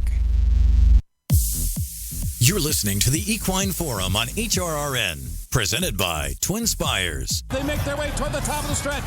Stellar Jane is also right there. Ella Love on the outside. Storm Flag flying. It's 5 lengths from the lead. Nebraska Tornadoes dropped out of it. They're off the turn into the stretch. Tamwell digs down. Into the breach goes a shadow.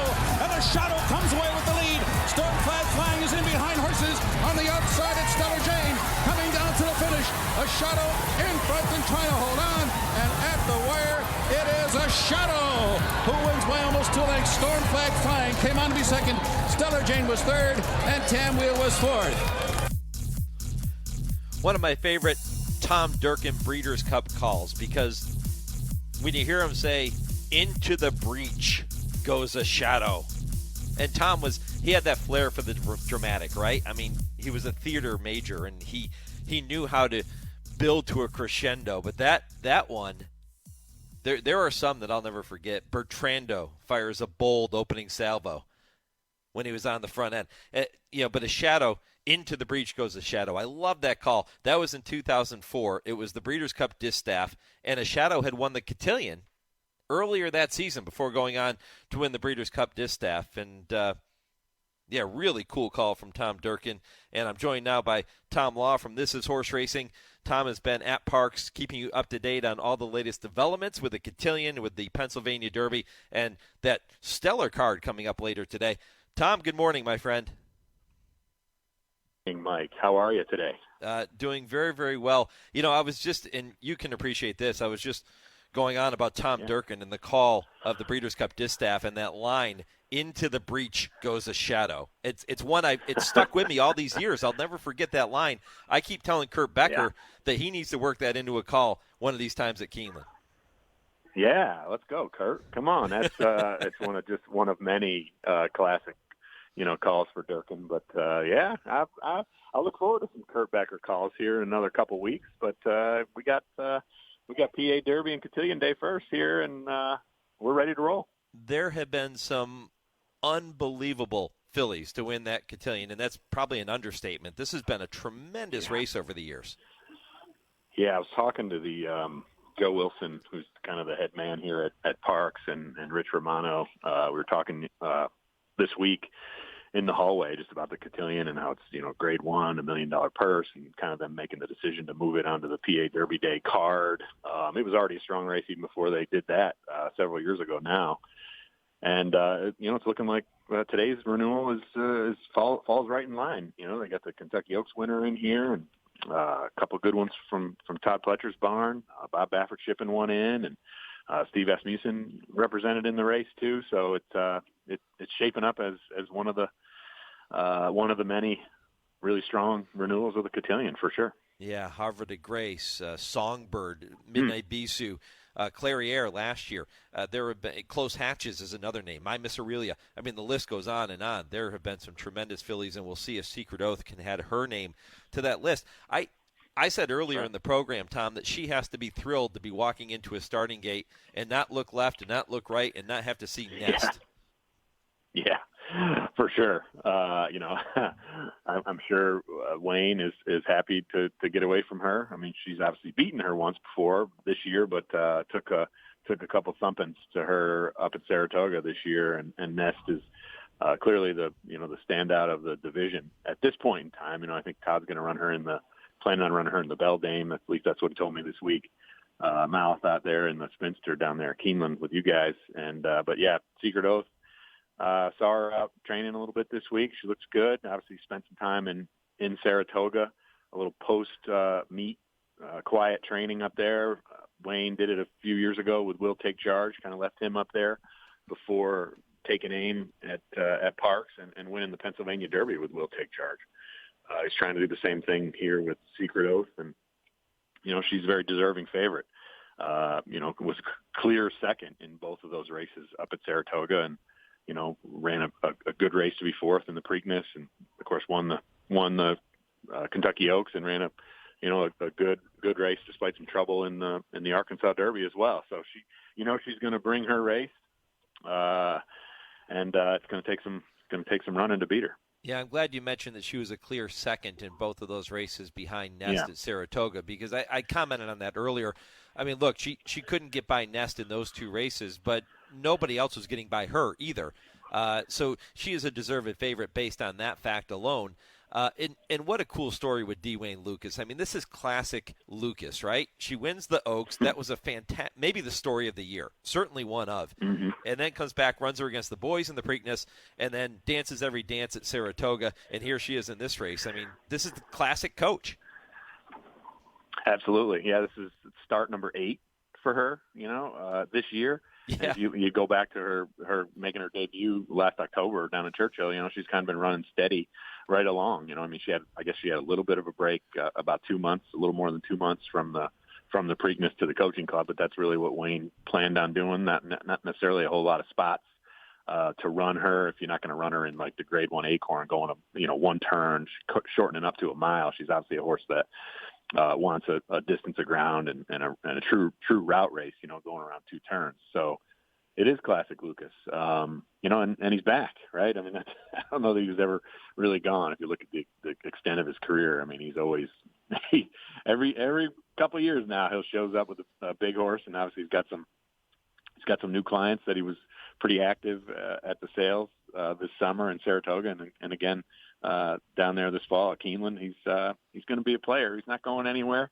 anytime soon. I know the folks at Parks are happy that he's here. Obviously, to have a big name like a Kentucky Oaks winner show up in the Cotillion obviously means a lot for them, and means a lot for the day for sure.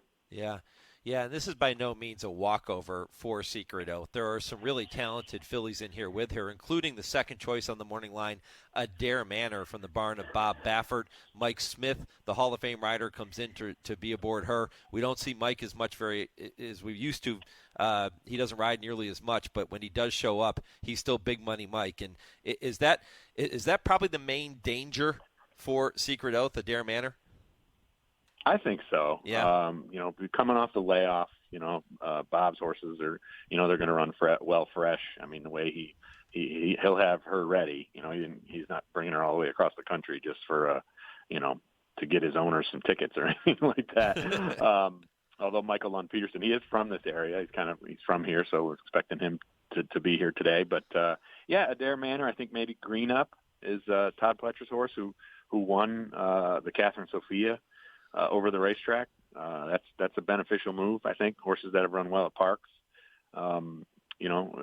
That certainly gets her a little bit of an edge, and then Goddess of Fire as well from Todd Pletcher. So these are the first three horses in the starting gate from the rail out. She was third in the Alabama, kind of a clear third. We talked about Secret Oath being a clear second in the Alabama. She was a clear third behind her stablemate. Nest, only got beat 6 1/4. Obviously, that's a mile and a quarter race. They're shortening right up to a mile and a 16th, but she ran really well in the race prior to that, which was only going a mile, kind of going that 1.5 turn trip there at Saratoga. And she's danced a lot of dances. Ran in a lot of the Kentucky Oaks preps this winter down in Florida and fairgrounds as well. And she'll be pretty tough with John Velasquez. So it's like we said, there's not a layup in here at all by any means for Secret Oath. Going into the Kentucky Oaks, one of the wild cards was Shahama, who had impressively won the UAE Oaks and then transferred into Todd Pletcher's barn.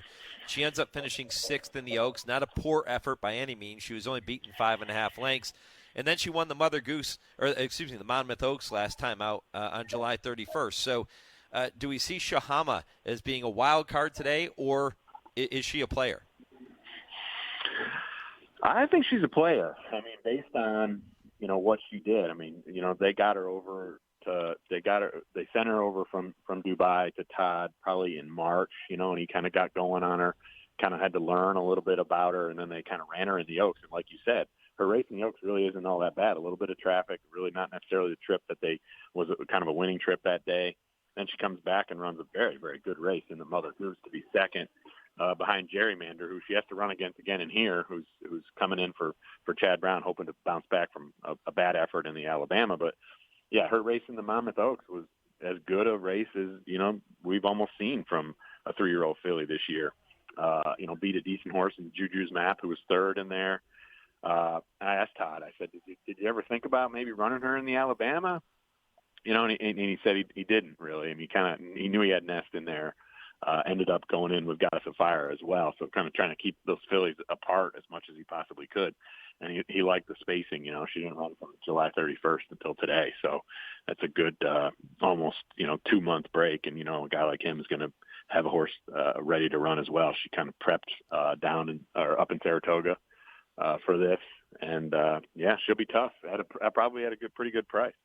Yeah, the Grade 1 Cotillion goes at 5:20 Eastern Time. It is race number 11 on that really rock-solid card at Parks this afternoon. It is followed by the Grade 1 Pennsylvania Derby, 1 1/8. This one for the 3-year-old boys, the last chance they'll have to run against straight 3-year-olds for the rest of the season. And some pretty big names in here, too. We have that great rematch between Cyberknife and Taba from the Haskell. They finished 1-2 in that order. Taba going to try and turn the tables later today. Taba's the morning line favorite. Is that surprising to you that Taba would be favored over Cyberknife, who just ended up beating Taba in that Haskell? It's funny you ask that. When the line came out, I talked to Brad Cox this week about it. And I was like, I couldn't help but notice that you guys weren't favorite. Like, did you feel like, and I wasn't trying to stir up any kind of controversy or anything. He's like, well, that I guess that's what the odds maker wanted to do. So I think I sensed a little bit in his voice that maybe, not that he felt slighted, but maybe, that's what he wanted to do. Maybe that line is wrong. I'll be anxious to see how the wagering goes on those two. With Cyberknife, obviously he was 9-2 when he came back and ran in the Travers, and ran a very good race in the Travers. I mean, he hung on. A lot of people talk about Rich Strike, and they were kind of impressed with how well he ran, kind of down to the wire, from the quarter pole to the wire in there. He was digging in, trying the whole time. Well, Cyberknife did the same thing. He was second. And he was on the lead early, and then he was second most of the way, and he would not let Zanda and Rich Strike by. So he was a clear, not a clear second, but it was a photo. But he was second to Epicenter and obviously beat Taiba, on the square in the Haskell, going a mile and eighth, which they're going to go a mile and eighth again here in the Pennsylvania Derby. So maybe the consensus of thinking by the odds maker maybe was that Taiba's coming fresh. He didn't have the mileage of kind of running in the Travers in between the Haskell and here. But at the same time, Cyberknife didn't have to ship across the country. He shipped around a little bit. I mean, they sent him back from Saratoga. He went to Churchill, and then he came up here. But he's looked good here all week. He's trained really well, just like he did in Saratoga, and just like he did at Churchill leading up to the Haskell. He's my pick in here. I'm going to pick Cyberknife, but Taiba is a formidable opponent, along with several others in here. I mean, it's a very strong renewal of this race. Without Rich Strike and Epicenter, I guess those are the only two that you would say you'd really want in here. But other than that, it's a good running. It's a good renewal of this race, and we're anxious to see it happen. Visiting with Tom Law from thisisHorseracing.com. You can follow him and the team by visiting that website, thisisHorseracing.com. Tom, I talked to Saffie Joseph Jr. earlier in the program, and he kind of echoed those same sentiments when he talked about the quality of this field. He said, other than Epicenter, you have all the major players in here, and he's hoping that one of his two horses, Skippy Longstocking or White Abarrio, can find a way to get to the winner's circle. And he talked in depth about both of those horses, but he was talking about how White Abarrio came out of the Haskell, and it was a complete clunker. And they were so perplexed. He came out of the race fine. He just didn't run. So they gave him a vacation in Saratoga, and they let him tell them when he was ready to run. And he said he's ready for this spot today. Is he good enough, though? Well, I mean, if he runs back to his Florida Derby, I think he's certainly competitive in here, or even his Ohio Derby, where he's second to Tawnyport, coming off. He hadn't run since the Kentucky Derby in the Ohio Derby. I guess you just got to draw a line through the Haskell, like Saffie said. Just had no interest in there whatsoever. Sometimes it was a hot day down there at Monmouth. Who knows? I mean, he just, that time of year, even had a horse like Malathat when she ran at Saratoga around that same time. Just kind of a little bit dull. Just kind of threw in a bad one. So sometimes they do throw in bad ones every now and again. Not that Joel Rosario or Tyler Gaffalione need to be replaced, but I certainly like the move to Luis Saez for White Abarrio. Luis is the guy that he shows up in these big races, and he's a very tactical, smart rider. So he's going to have to work out a trip from post 11 in here. But White Abarrio, he's right in there, I think, with a really good chance. And then and you mentioned Skippy Longstocking. I mean, he's a horse that he's another kind of throwbacky kind of horse. He's got going. Last July down in Florida, and he's kind of been going steady right through. He's run 12 times, danced a couple dances in the Triple Crown races, ran credibly, fifth in the Preakness, third in the Belmont Stakes, came back and won the West Virginia Derby like a good horse, and beat a couple that he's going to run against in here. He's within a chance as well. I mean, at a decent price at 10-1, he's going to, he can handle the distance. He's won at the distance before. He's got some good battles under his belt with the Wood Memorial and those Triple Crown races, like I mentioned. He adds to the depth of the field for sure. And Saffie won it with Math Wizard back in 2019. That was actually the last time I was here. It was also the first time I ever was here for the Pennsylvania Derby. But he was 50-1 or something that day, or paid $50. He was big, huge price. But I don't think either of Saffie's horses are going to be that today. Saffie's a little bit more of a known commodity in the American racing scene for sure. So, he's coming with two really good chances. Are we starting to get a sense that Zandon is one of those horses that always shows up and runs his race, but always ends up settling for a minor reward?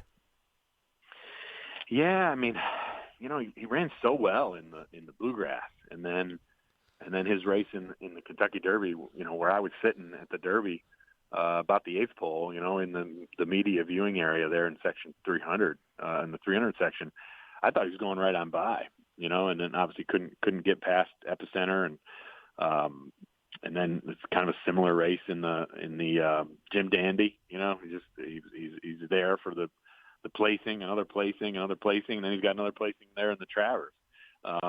Just wasn't good enough, I don't think, in the Travers. You know, Epicenter obviously is a standout to me in the division right now. He's kind of the leader. But Zandon is, you know, Chad Brown's showing up. I mean, like you mentioned earlier, one of the last chances or the last chance at the grade 1 level with a 7-figure purse for sure for 3-year-olds. So this is a good spot for him. I mean, why wait till the Breeders' Cup Classic? I mean, when you consider what those guys are going to have to run against in the Classic, you're better off taking a shot in a race like the Pennsylvania Derby. You know, ship them down from Belmont, you know, the day of the race here, and he should be ready to go. Pennsylvania Derby, 6:10 Eastern, again, race number 12. Those 2 Grade 1 races at Parks running back-to-back. Any other storylines or any other horses that have caught your attention throughout the week, Tom? Well, you know, I mean, there's some cool races on the undercard. I mean, they got 4 open stakes that look really competitive. You know, I mean, you got the Gallant Bob has got it's a 3-year-old sprint race, and they got a huge field, a 14 in there. Always kind of a good competitive kind of race. You're seeing guys coming in from all over the place. You know, Todd Pletcher's running Provocateur is a horse that won the Jersey Shore. Kind of ran a distant third behind Jack Christopher in the Woody Stevens on Belmont Stakes Day. You know, another fun race is kind of the Greenwood Cup, 1.5 mile race on the main track on the dirt for the older horses. You know, can't beat a marathon dirt race, right? I mean, that's a race that they used to run on its own card. Now they kind of moved it to here, and you have Rodolphe Brissett kind of running Western River, kind of going turf to dirt in here, trying to take a shot. But Fearless is kind of the horse to beat in here. You know, he won the Birdstone, he won the Brooklyn. Obviously, a good distance horse. You know that needs no introduction from Todd Pletcher's barn. You know, I mentioned Louis Saez earlier. Kind of fits him pretty well, and you know he'll be kind of the horse to beat. And then you think he'd run in a race like this, and then run back in the marathon race that they run on Breeders' Cup weekend. Other than that, I mean, they're starting off with a bunch of Pennsylvania bred stakes kind of early on the card. There's a cool filly that runs down here, a locally based filly named Chubwagon. She's cool. 5-year-old mare by Hey Chub. She's won 12 of 14. She won this race last year. She's more of a sprinter. You know, she's lights out sprinting. I mean, she won the little stake on the Skip-At on Preakness Day back in last year, and then just kind of runs roughshod over the competition here at Parks, but and stretched out to win this race last year, and she's back in to defend her title again, coming off a loss, actually a rare loss for her. But you know, I'm anxious to see her run. She's kind of early on the card. That's the 6th race, the Plum Pretty at like 2:30. So that'll be fun. You know, it's always cool for the locals to get a chance to shine, along with the big names that everybody knows too. Well, Tom Law has had his chance to shine throughout the week at Parks and has done a great job. Tom, I've enjoyed all the press releases and the information you and the team have been sending out. So enjoy the day, and it's going to be spectacular. And good luck if you go to the windows, my friend. Appreciate it. Thanks a lot, and we appreciate it. The team's done a great job. It's been fun to be here, and looking forward to some more racing down the road and seeing you guys soon. Yeah, appreciate it, buddy. Tom Law, this is horseracing.com is where you can read more of Tom's stuff and the entire team.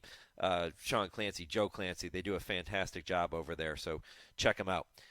I'm going to get to another break. When I come back, it is time for your Kentucky Bred Spotlight and a look ahead to our number 3. This is the Equine Forum, presented by TwinSpires on HRRN.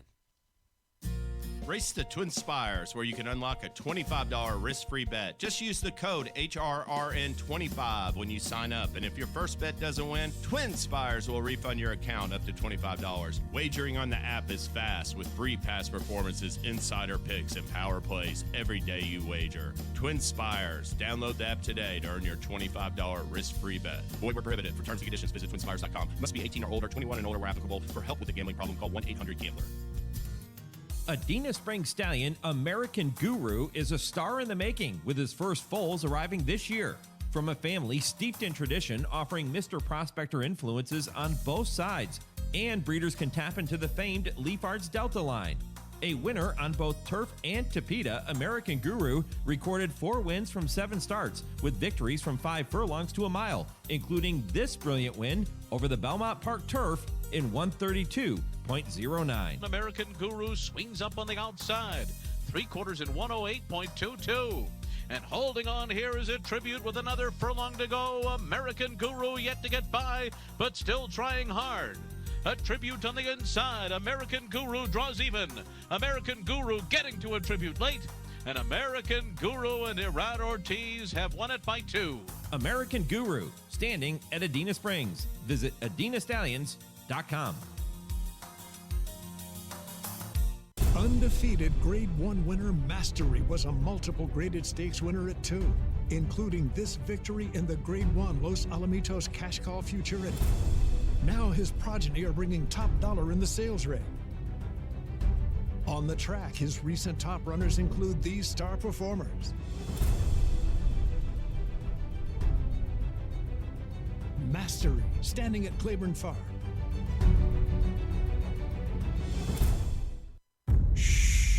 Can you hear it? The world-class thoroughbreds are racing at Remington Park. There's live racing now through December 17th. So don't miss all the action on the track and in the casino, with big wins and great entertainment. Send your heart racing at Remington Park. This is jockey Rajiv Maharaj, and I love the Horse Racing Radio Network, the best show on the planet. You're listening to the Equine Forum on HRRN, presented by TwinSpires. You know that Kentucky breds are your best chance at greatest stakes success. That's right. Kentucky breds have won 78% of the Grade 1 races thus far in 2022, and 70% of all greatest stakes run in the U.S. All 14 millionaire earners thus far this season are, you guessed it, Kentucky breds, and 9 of the 10 top Longines Breeders' Cup Classic contenders are bred in Kentucky and topped by Grade 1 winners Flightline, Life is Good, Epicenter, and Olympiad. That's a pretty good quartet. In another sign of strength, Kentucky is one of just a few states that showed an increase in the number of mares bred year over year. You can look for Kentucky bred at this fall's yearling sales. You can breed them, raise them, race them, and we all win. For more information, visit KentuckyBreds.com. Just a few minutes away from hour number 2. Going to be a busy, or hour number 3, I should say, from the end of hour number 2 and the beginning of hour number 3. So plenty more conversation coming your way, including the TwinSpires Triple Play with Vance Hanson. He'll join me at 10 o'clock Eastern.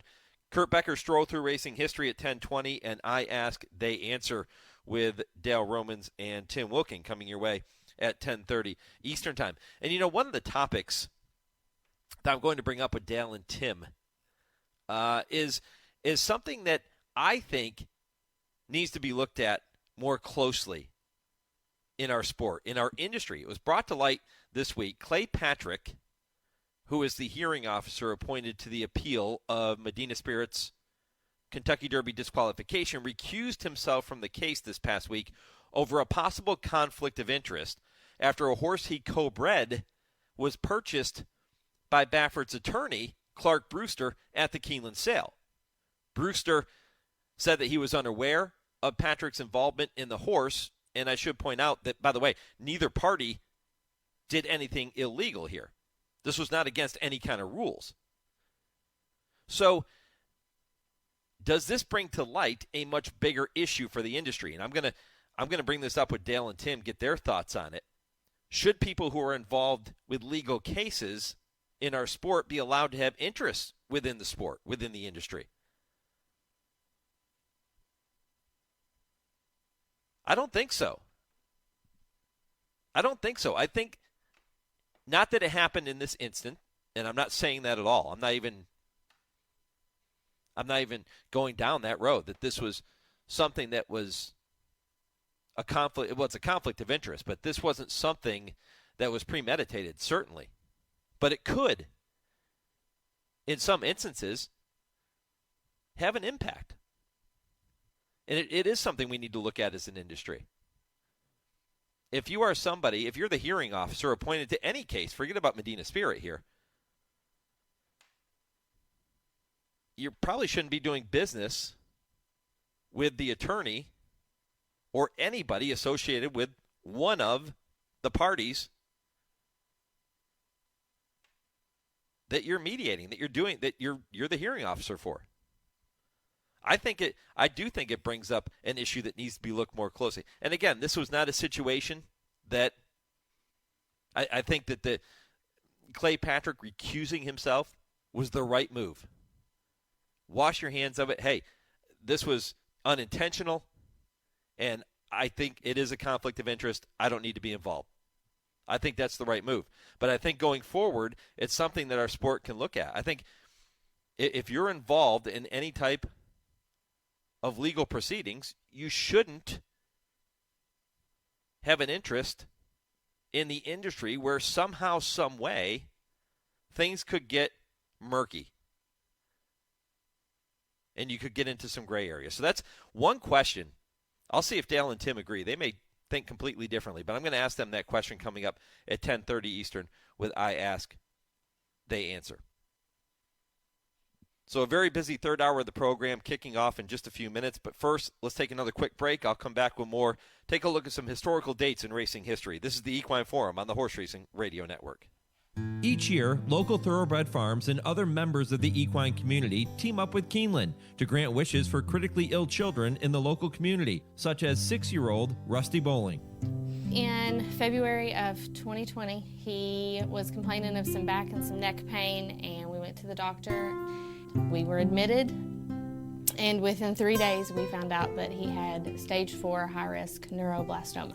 He went on to do 6 rounds of chemotherapy, 2 bone marrow transplants, 14 rounds of radiation, and 6 months of immunotherapy.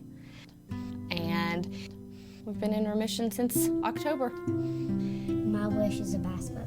Since it began, Make-A-Wish Day at Keeneland has raised $1.1 million for Make-A-Wish Ohio, Kentucky, and Indiana, enough to make more than 130 wishes come true. We hope you'll join us for this year's Make-A-Wish Day at Keeneland on Thursday, October 13th. Thank you for making wishes like mine come true. Racing fans, don't miss Breeders' Cup Challenge weekend at spectacular Santa Anita next Saturday and Sunday, October 1st and 2nd. Next Saturday, we'll have 6 stakes, including the Grade 1 Awesome Again for horses prepping for the $6 million Breeders' Cup Classic at Keeneland, and Santa Anita Park is honored to have legendary Hall of Fame trainer Ron McAnally presenting the trophy on Saturday for the Grade 2 $200,000 John Henry Turf Championship. Join us on track, and you can play in the $4,000 opening weekend challenge, and you can take a shot at a $5,000 on-track bonus. And you can play from anywhere, free, in our $5,000 online Showviver. Bring the family. Our infield family fun zone is back with inflatable jumpers, pony rides, face painting, and more. Opening day for Santa Anita's Autumn Meet is this Friday with free admission and general parking, as well as $3 beers and $5 margaritas. World-class racing is back next weekend at Santa Anita. Shh. Can you hear it?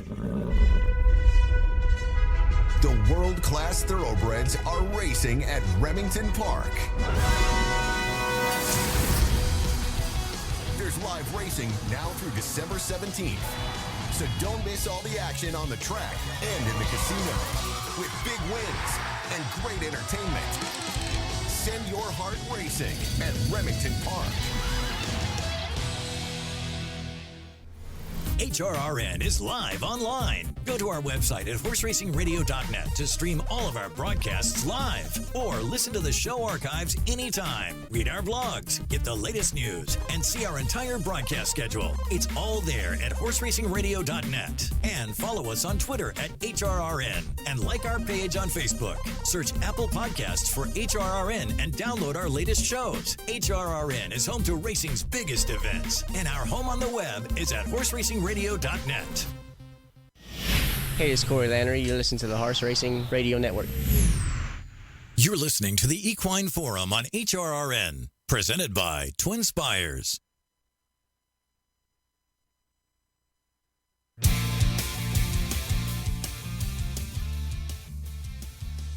Don't forget to weigh in on the poll question here this morning. Who do you like to win today's Pennsylvania Derby? Gave you a couple of choices. Cyberknife, Taba. Those are the two morning line favorites, not necessarily in that order. Taba favored over Cyberknife on the morning line.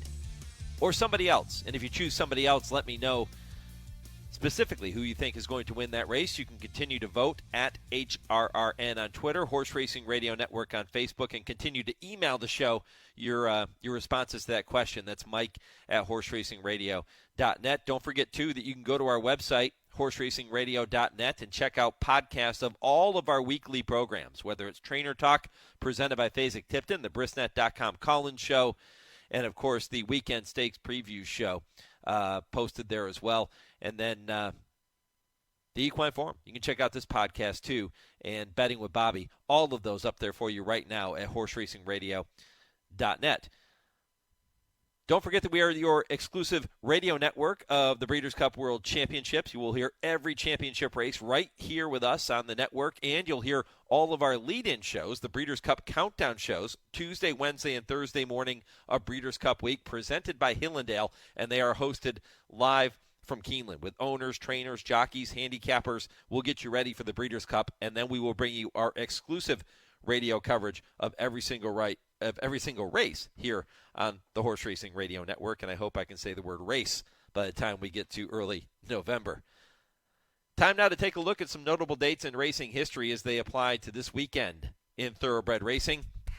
Just two for you here this morning, and they are both anniversaries that take place tomorrow, September 25th.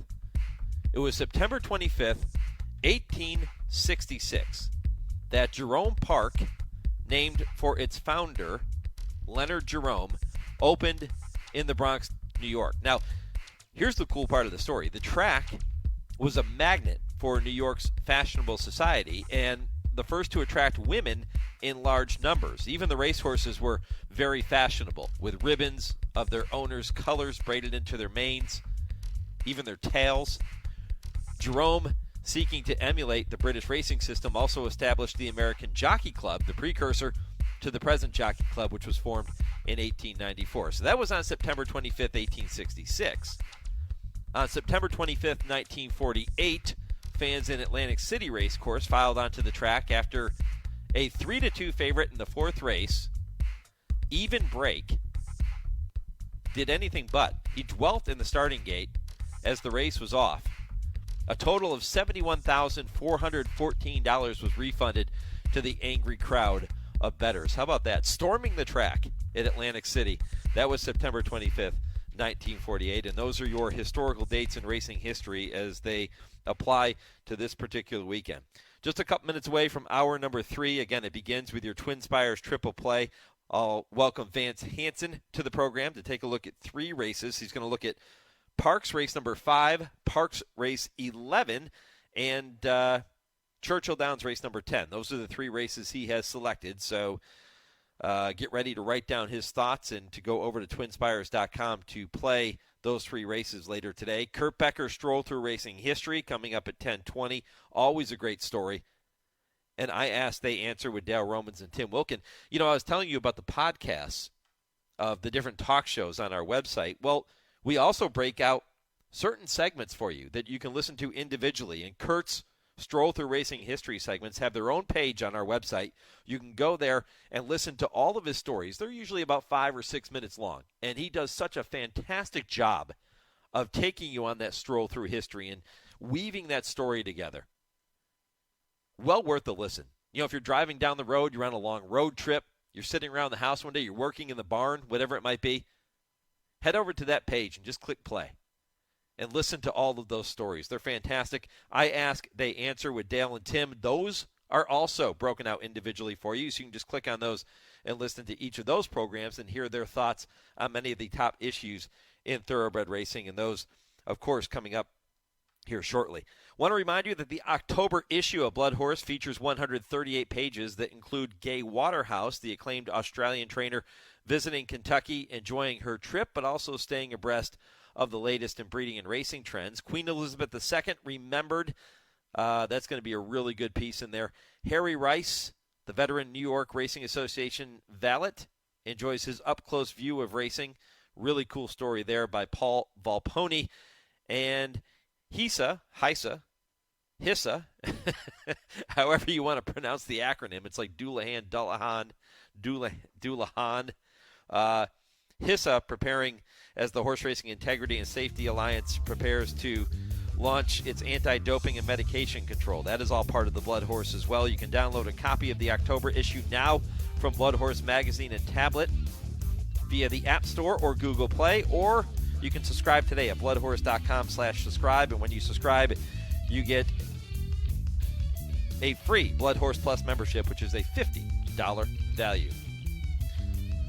2 hours down, 1 to go. Again, it begins with your TwinSpires Triple Play. That comes up next. If your local station is leaving us at this time, you can continue listening to the third hour of the show on Sirius 216 XM 204 on our affiliate in Louisville, Kentucky, and of course worldwide at horseracingradio.net. I'm back with hour number 3 right after I pause 10 seconds for station identification. This is the Horse Racing Radio Network.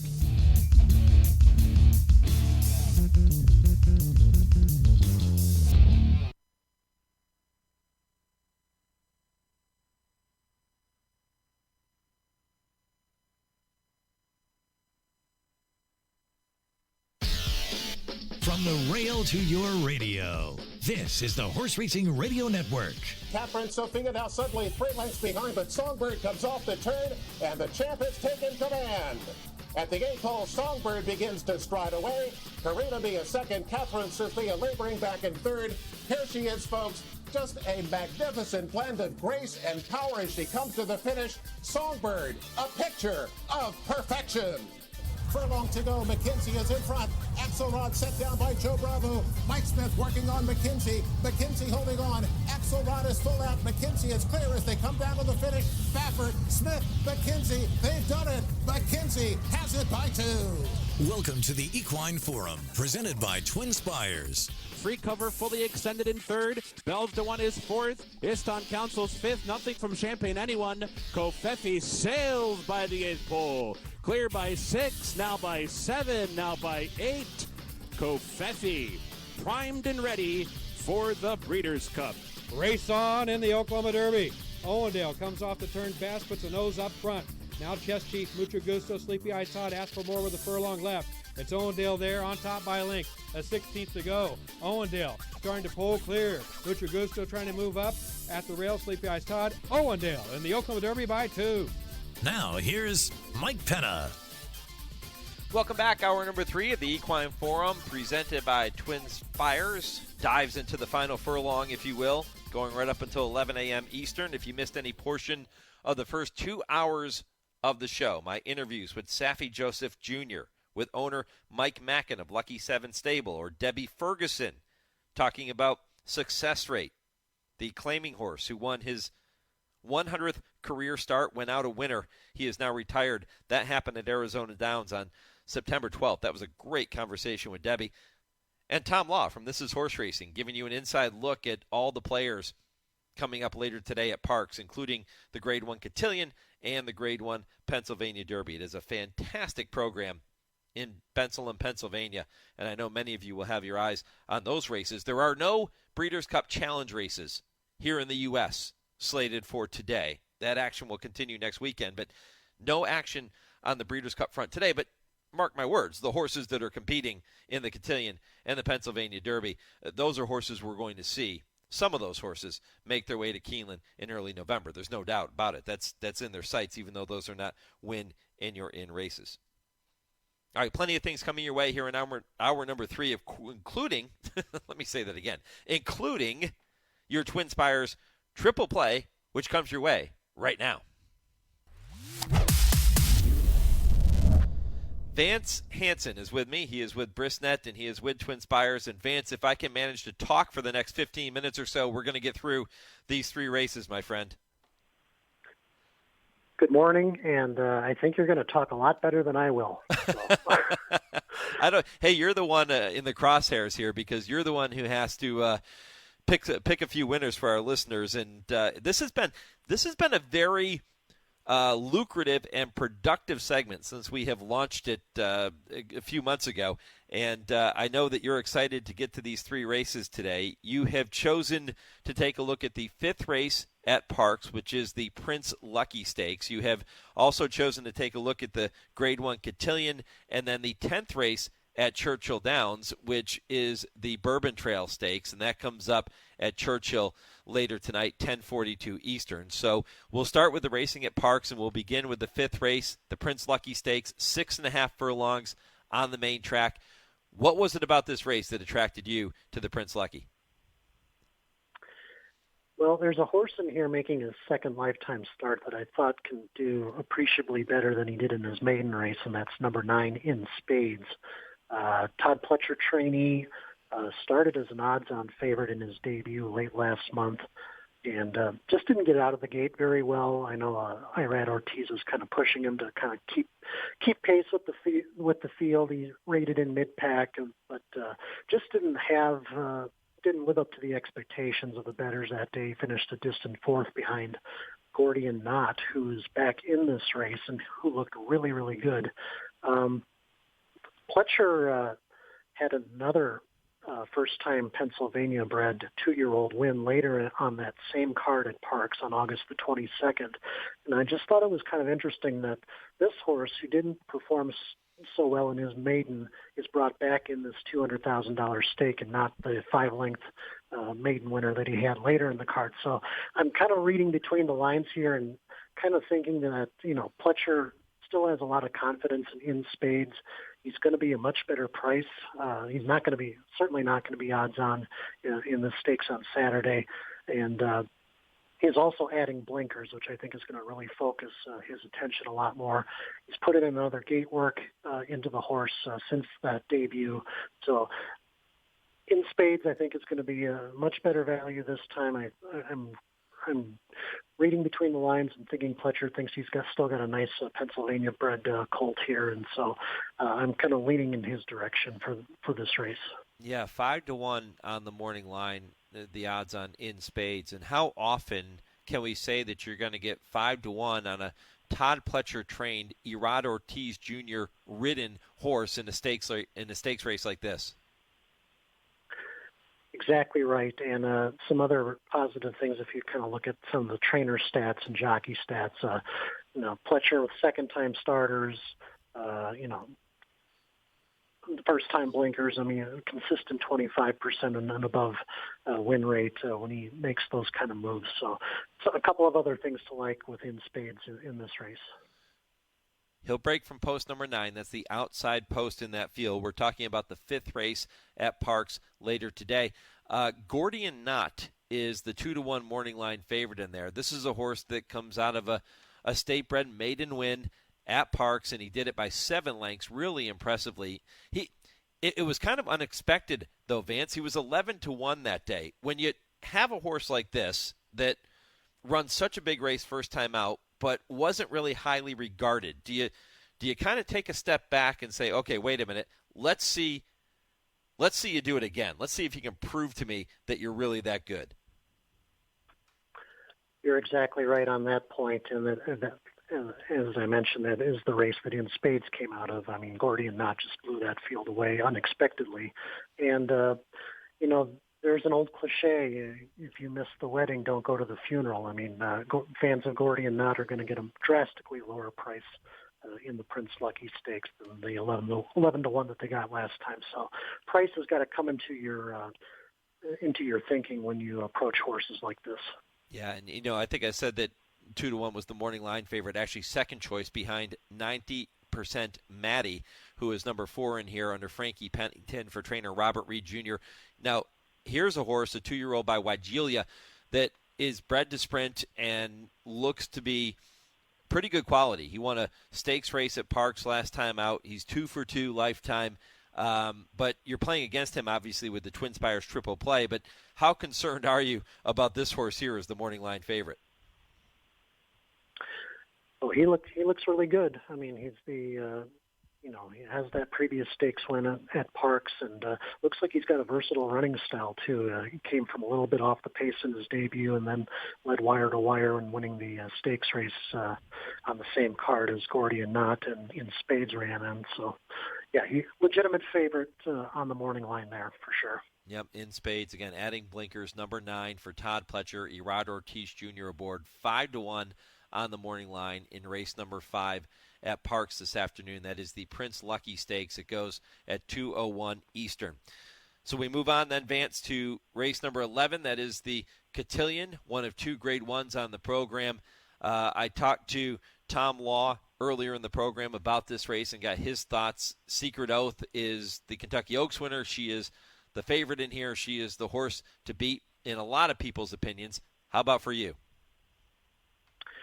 She is the horse to beat, and I'm going to take a shot against her. Todd Pletcher has 3 fillies in this race, and 2 of them I think are really legitimate contenders, and the one I'm landed on is Shahama, who will have Flavian Pratt aboard. Shahama ran against Secret Oath back in the Kentucky Oaks in early May. However, it was Shahama's U.S. debut.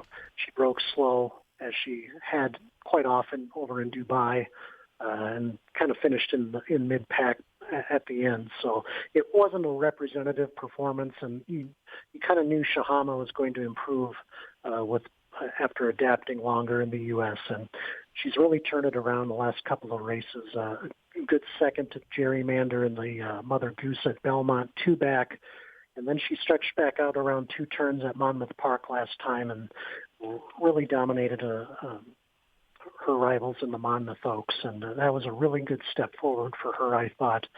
She's shown a lot more improved tactical foot in those last couple of races, which I think is going to help her in the Cotillion, in a race where there's going to be a lot of speed. So an 8-1 morning line price looks very enticing for Shahama to continue her forward progress. Yeah, I asked Tom Law about her in that interview I mentioned in hour number 2.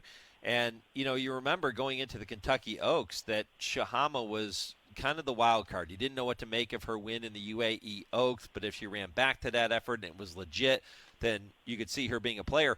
Well, she ran very, very well. She was 6th in the Kentucky Oaks, beaten just 5.5 lengths. And my question to Tom was, is she still a wild card, or do we view her now as being a major player in these races? And it sounds to me, Vance, obviously you're picking her on top for the TwinSpires Triple play. You think she's a player? I do think she's a player. And I would also throw in a good word about the number 1 Green Up for Pletcher also. I mean, she's won 4 of 5 races. She's undefeated for stable since joining it earlier this year, and her win over the track last month in the Catherine Sophia Stakes was very, very impressive. So I think those 2 are going to represent really good challenges to Secret Oath and the Cotillion. Well, there have been some tremendous fillies to win the Grade 1 Cotillion over the years. We'll see if Shahama can add her name to that list later today. Post time, 5:20 Eastern. It goes as race number 11 on that card at Parks this afternoon. The Bourbon Trail is race 10 at Churchill. That goes at 10:42 Eastern, so folks will have to stay up a little bit later on this Saturday evening to try to cash a ticket on the 3rd leg of this one. But, hey, you can go to TwinSpires.com and bet all 3 of these races as soon as Vance finishes this conversation, and then you're in. You don't have to worry about it, and you can enjoy the Bourbon Trail with a little bourbon in your hand watching this race at Churchill later today. 1 3/16 on that main track. How'd you see it, Vance?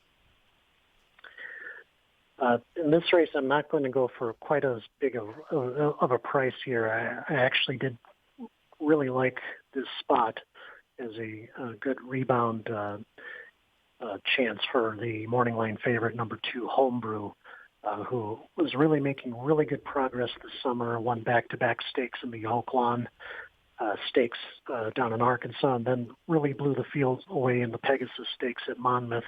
Then he ran a bit of a clunker last time in the West Virginia Derby, broke slow, struggled over a sloppy track, and just didn't get involved at a short price. And that performance was reminiscent of his try on New Year's Day in the Smarty Jones, another time where he caught a sloppy track. All the evidence so far on his record points to the fact he just does not like sloppy tracks. He's not going to get that kind of a racetrack Saturday night at Churchill. He adds blinkers. That'll help him get out of the gate a little bit better, get better focused. And really this colt was showing too much progress over the summer just to give up on him after a excusable performance at Mountaineer last time. So Homebrew is my choice on the Bourbon Trail to bounce back to his best form. Maybe a little bit of a Swami angle, too, with a horse named Homebrew in a race named the Bourbon Trail. That's perfect. I know we're talking about two different alcohols here, but maybe a little correlation there to be had with Homebrew, and if you're looking for a horse to play in that third leg of the TwinSpires Triple Play. This is also the race, by the way, Vance, that features Ethereal Road, and people will remember him as a horse that had a huge impact on this year's Kentucky Derby. If you recall, he was the horse that Wayne Lucas had to scratch right before the race, and that allowed Rich Strike to draw in from the also eligible list, and of course the rest is history. Absolutely right. This field is you have Ethereal Road in here, and you've got a number of other nice colts in here. Creative Minister, of course, impressively won an allowance on the Kentucky Derby Day card, and then came back and placed in the Preakness. You've got St. Tappet in here for Todd Pletcher, a son of Tappet, and the 2011 Horse of the Year, Havre de Grace. Warrior Johnny comes off a good performance at Saratoga. This is a really, really good field for restricted 3-year-old stakes in the fall here at Churchill. All right, Vance Hanson with me here on this week's TwinSpires Triple Play. He'll take number 9 in spades at 5-1 in the 5th race at Parks to kick things off. Parks race number 11, the Grade 1 Cotillion. He'll take a shot with number 7, Shahama, at 8-1. And then in the 10th race at Churchill, the Bourbon Trail Stakes, he'll go with number 2, Homebrew, the 5-2 morning line favorite. But if you're parlaying those three, and we can go 3 for 3, Vance, that would return a pretty good chunk of change, my friend. Absolutely. It's always nice to get the price. If you're doing a parlay or a multi-race wager, it's always good to get the price horses in early on before going into some shorter priced winners. Vance, we have about a minute or so left in this segment before I have to get to a commercial break. Tell me what folks can look forward to over at Briss and at TwinSpires. Well, as far as Brissnet's concerned, we're you can get all your handicapping information, past performances, expert selections, all on our website as we hit all the big races and Breeders' Cup preps coming up across the country, and as the Kentucky circuit continues to go on at Churchill during the September meet. Keeneland's right around the corner, so again, just check out Brissnet for all your handicapping needs. And at TwinSpires, of course, on the TwinSpires Edge, we've got lots of insight into the Breeders' Cup coming up and the Arc de Triomphe. We're going to have some added coverage this year for next weekend's big European weight for age race. So check out the TwinSpires Edge also for expert analysis and opinion. Yeah, and Vance, I'll tell you, I cannot handicap without Brissnet past performances anymore. There's just so much information in those past performances that you're not getting in a track program or other products. They're fantastic. So keep up the wonderful work, and all the best with the TwinSpires Triple Play this week, my friend. Thank you, Mike. Thanks for having me on. All right. That TwinSpires Triple Play brought to you, as always, by TwinSpires. You can go to TwinSpires.com to place your wagers right now. Coming up next, Kurt Becker takes you on his weekly Stroll Through Racing History, and then at 10:30 Eastern, it is time to welcome Dale Romans and Tim Wilkin back to the program for this week's edition of I Ask, They Answer. This is the Equine Forum, presented by TwinSpires on HRRN.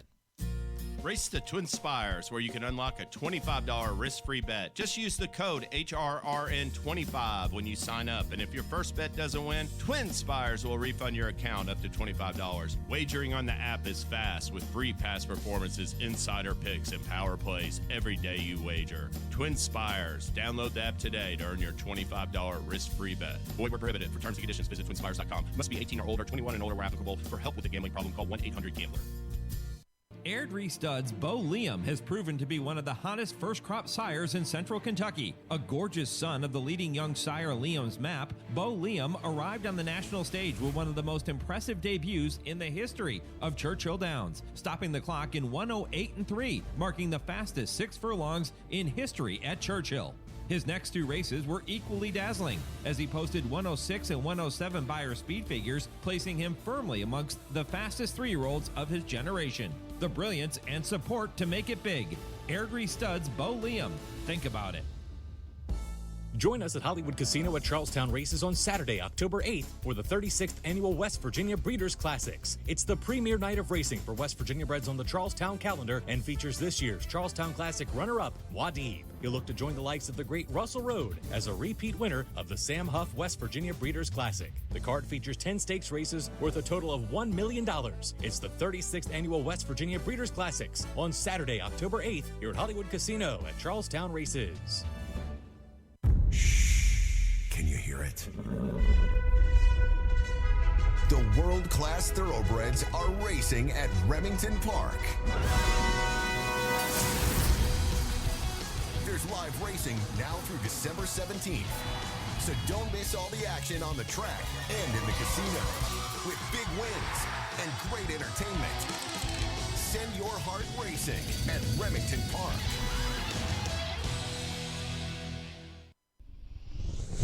It's time now to shine the spotlight on the Darley Taking the Reins Performer of the Week. Fun and Feisty continues to roll, and Fun and Feisty over the top and to the front. Shoplifter trying to rally down inside. Grand Love gives way with Friendly Persuasion and Boss Lady Bailey, but it's Fun and Feisty. Fun and Feisty. The 2-year-old daughter of Darley Stallion Midshipman was ultra impressive with that come-from-behind win in the Grade 3 Pocahontas Stakes at Churchill.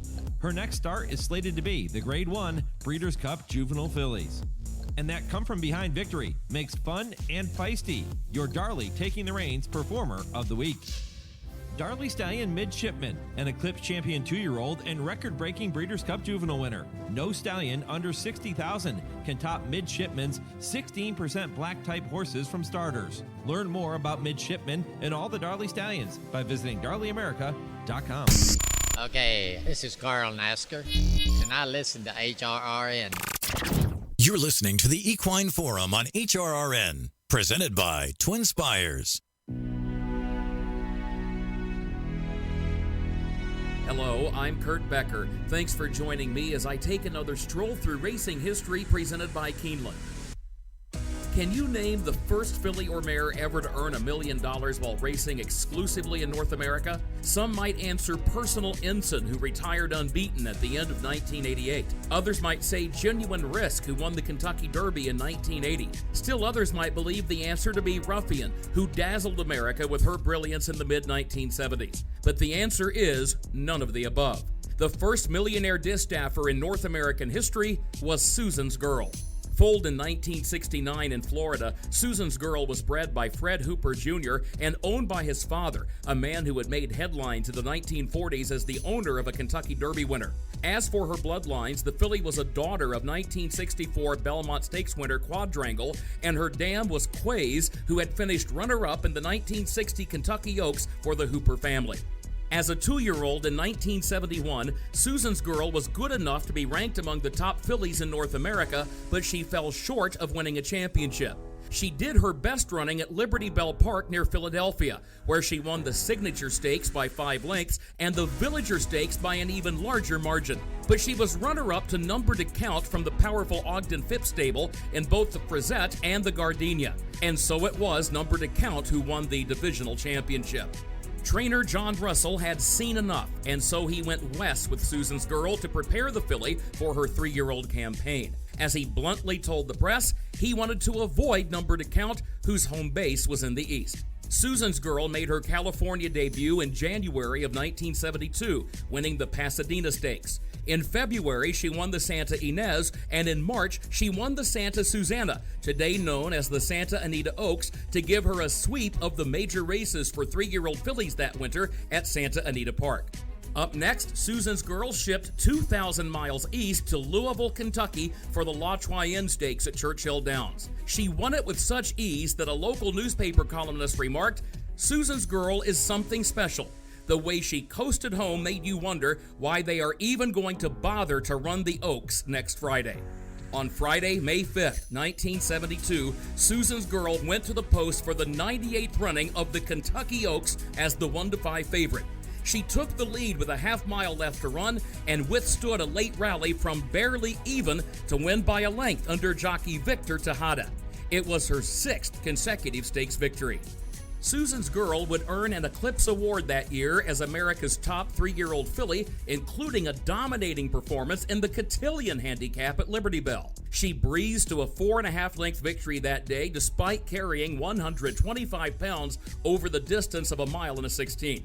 Her resume for 1972 would show a total of 9 victories in 13 starts, including multiple stakes wins on both coasts. By comparison, her old rival, Number to Count, won 5 of 7 starts and never journeyed further west than Lexington, Kentucky. Susan's Girl would add another Eclipse Award, this time as champion older mare in 1973, before getting derailed by an injury in 1974. A bone chip in her left foreleg required surgery in February that year, followed by a 9-month layoff. Incredibly, Susan's Girl, now trained by Tom W. Kelly, would win at Churchill Downs in her return on October 31st, and she would come right back to capture the Grade 3 Fall City handicap, again at Churchill, 10 days later, carrying 126 pounds. It was a weight assignment which Hooper had called ridiculous, but his champion mare was equal to the task. In January of 1975, Susan's Girl surpassed Shoe V as the richest filly or mare of all time, and in June of that year, she would become the first filly or mare ever to reach $1 million in her career while racing exclusively in North America. The milestone came at Hollywood Park with a runner-up effort in the Grade 3 Wilshire handicap on the turf. Susan's Girl would retire at the end of that season, and she would add another Eclipse Award as champion older mare. Her final slate reflected 29 wins in 63 starts, including 24 stakes wins and 22 other stakes placings, with career earnings of $1.2 million. She was also just the second filly in the sport's history to win as many as 3 championship titles, and she was selected for induction into Racing's Hall of Fame the year following her retirement. As a broodmare, Susan's Girl would produce multiple Grade 1 winner Copeland, named for Dr. Robert Copeland, the surgeon who had operated on her leg, and she would have a total of 11 foals before her death in October of 1988. Later today, the folks at Parks Racing will present the 53rd running of the Cotillion Stakes, and we remember Susan's Girl on the 50th anniversary of her victory in the Cotillion, also for her eventual run into the history books as the first North American filly or mare ever to reach $1 million in lifetime earnings. Please join me again next week when I take another stroll through racing history presented by Keeneland. For HRRN, I'm Kurt Becker.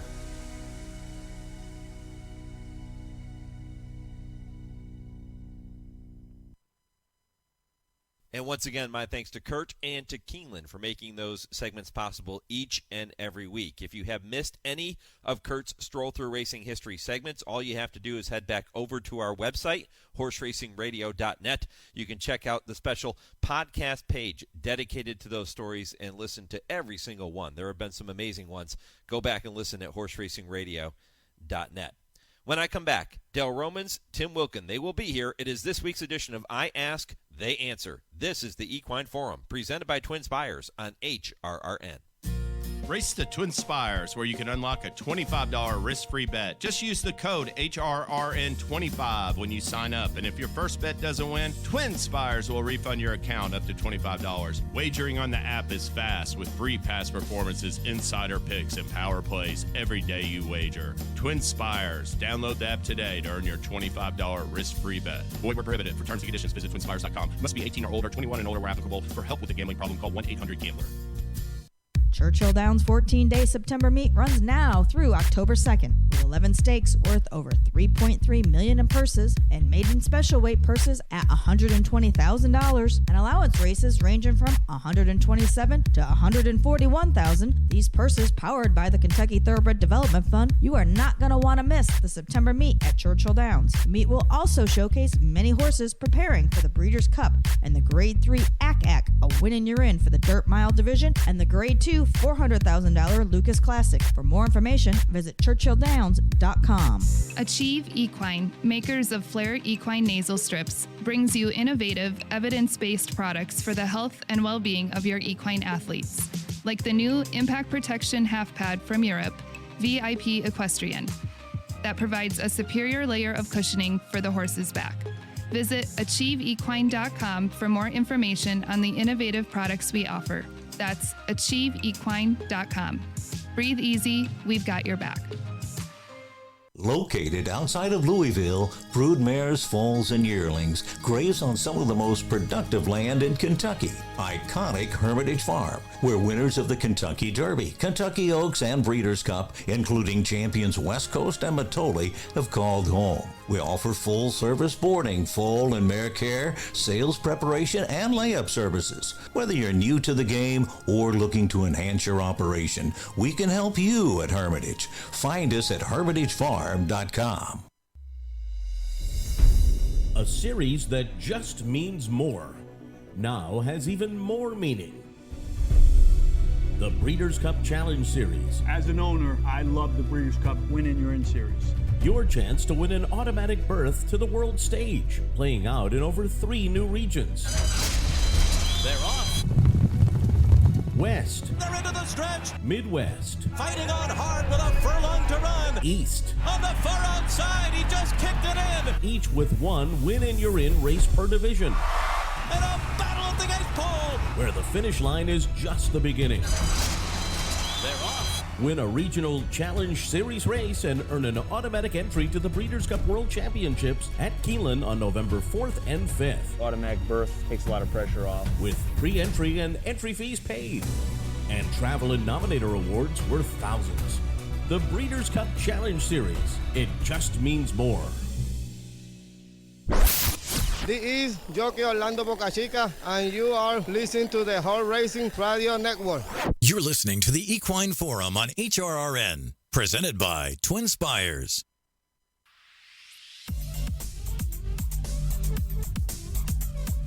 A big run from Howling Time with a 3-wide bid at the quarter pole.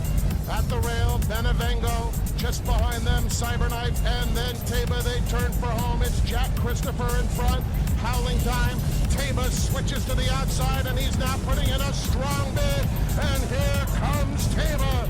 Taba in the center of the track with good-looking stride, squares off with Cyberknife. Cyberknife takes the lead. Taba going with him.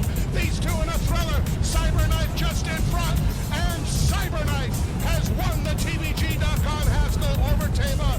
Jack Christopher finished third, and Howling Time was fourth. The running time 1 minute 46.24 seconds. Frank Miramati with the call of the Haskell, Cyberknife, and Taba renewing their rivalry in today's Pennsylvania Derby. Hall of Famer Mike Smith is back aboard Taba and also rides in the Grade 1 Cotillion. We don't see him as often as we used to. Should he still be considered? Big Money Mike. And Rich Strike is being appointed to the Lucas Classic next Saturday at Churchill Downs, but has the Derby winner won his final race? Plus, this year's nominees for the Canadian Hall of Fame were announced this past week. We'll tell you which horse should be a lock to get in. All of that and much, much more coming up on this week's edition of I Ask, They Answer with trainer Dale Romans and turf writer Tim Wilkin, all presented by the University of Louisville Equine Industry Program in the College of Business. And it all starts just 30 seconds from right now.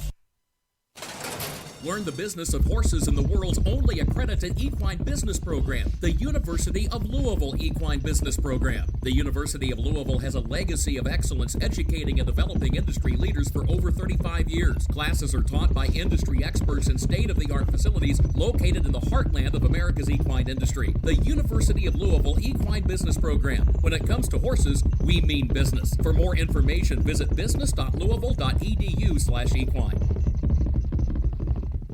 Well, trainer Dale Romans, turf writer Tim Wilkin are with me on this week's edition, as they are every single week. And, guys, we begin with this topic. While trainer Todd Pletcher ponders his next move with top 3-year-old filly Nest, two of her most notable rivals are in action later today. You have Secret Oath making her 8th start of the year in the Grade 1 Cotillion, and Echo Zulu returning to action for the first time since her first career defeat in the Kentucky Oaks. We're going to see her in the Grade 3 Dogwood at Churchill. If one of those two fillies is going to turn the tables on Nest the next time they meet, who has the edge? Timmy, I'll come to you first, my friend.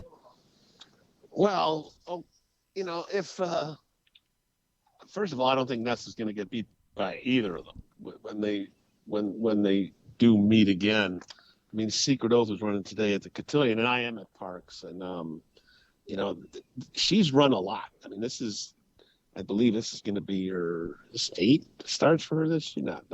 She was 8 starts this year. I mean, Wayne Lucas is known for. He always says he runs his horses when they're good, and who am I to even venture an argument against the Hall of Fame trainer if he says that she's ready to roll? Because she stayed in Saratoga after the meet ended, because Wayne said it would be easier to ship down from there to Parks rather than go to Kentucky and then have to ship back up to Pennsylvania. He did the same thing with Will Take Charge when he won the Pennsylvania Derby in 2013. And Echo Zulu, she was so brilliant last year. I mean, in the Kentucky Oaks, she's 4th, and then she's supposed to run in the Acorn and was scratched at the gate, and found out they had some kind of suspensory deal with her. If I was going to pick one that I think would have a puncher's chance against Nest, I think it would be Echo Zulu, because she's a fresher horse, and Secret Oath has talent, no doubt about that. But she's got to get back on track after she was dusted twice by Nest up in Saratoga in the summer. So if I was going to say if one of them has an edge against Nest, and I don't think either of them can beat her right now, I would say it's Echo Zulu, and that's a very, very timid vote, because I don't think anyone's beaten Nest in that division. Yeah, they're both doing the best things they can do for their careers today, and that's avoid Nest.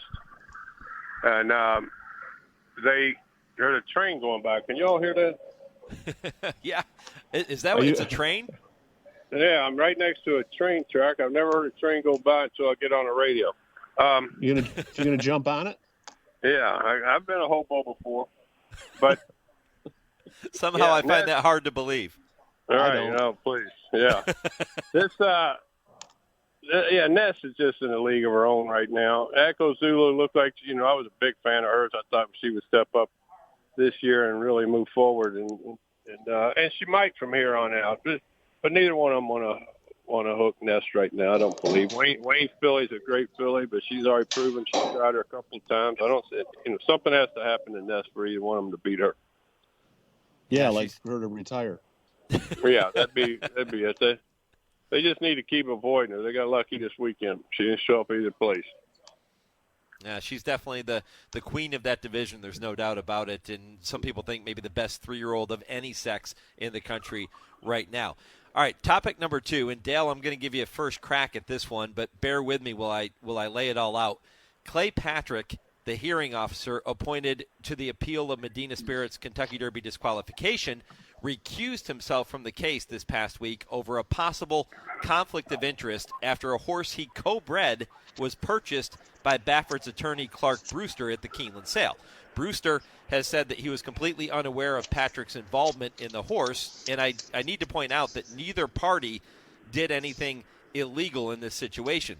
So, Dale, do you agree with Clay Patrick's decision to recuse himself from the case, and does this bring to light a much bigger issue for the industry? Should those involved with legal cases be allowed to have interests within the sport? Well, it's a catch-22. If you're involved in the sport and you understand the game frontward and backward, you can help the sport moving forward, but you're going to have conflicts of interest.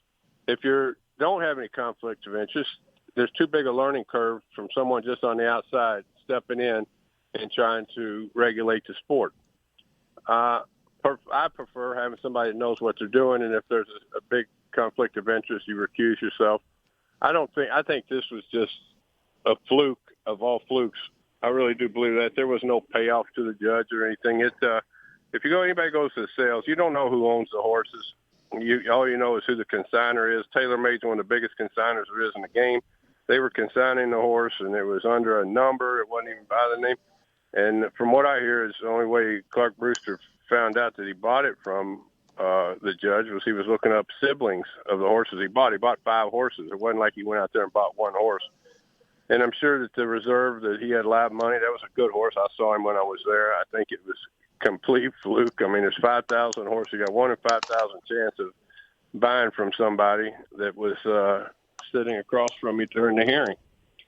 I don't know. I wish they could have just went on with it. They had the hearing. They got that behind them. Now this thing's going to drag on for a little bit longer. But, from what I hear, Clark's the one that called a commission. The fact that he found out that it happened, and he turned it in and let them decide what they wanted to do, which was proves to me that he had no idea what was going on when he bought the horse.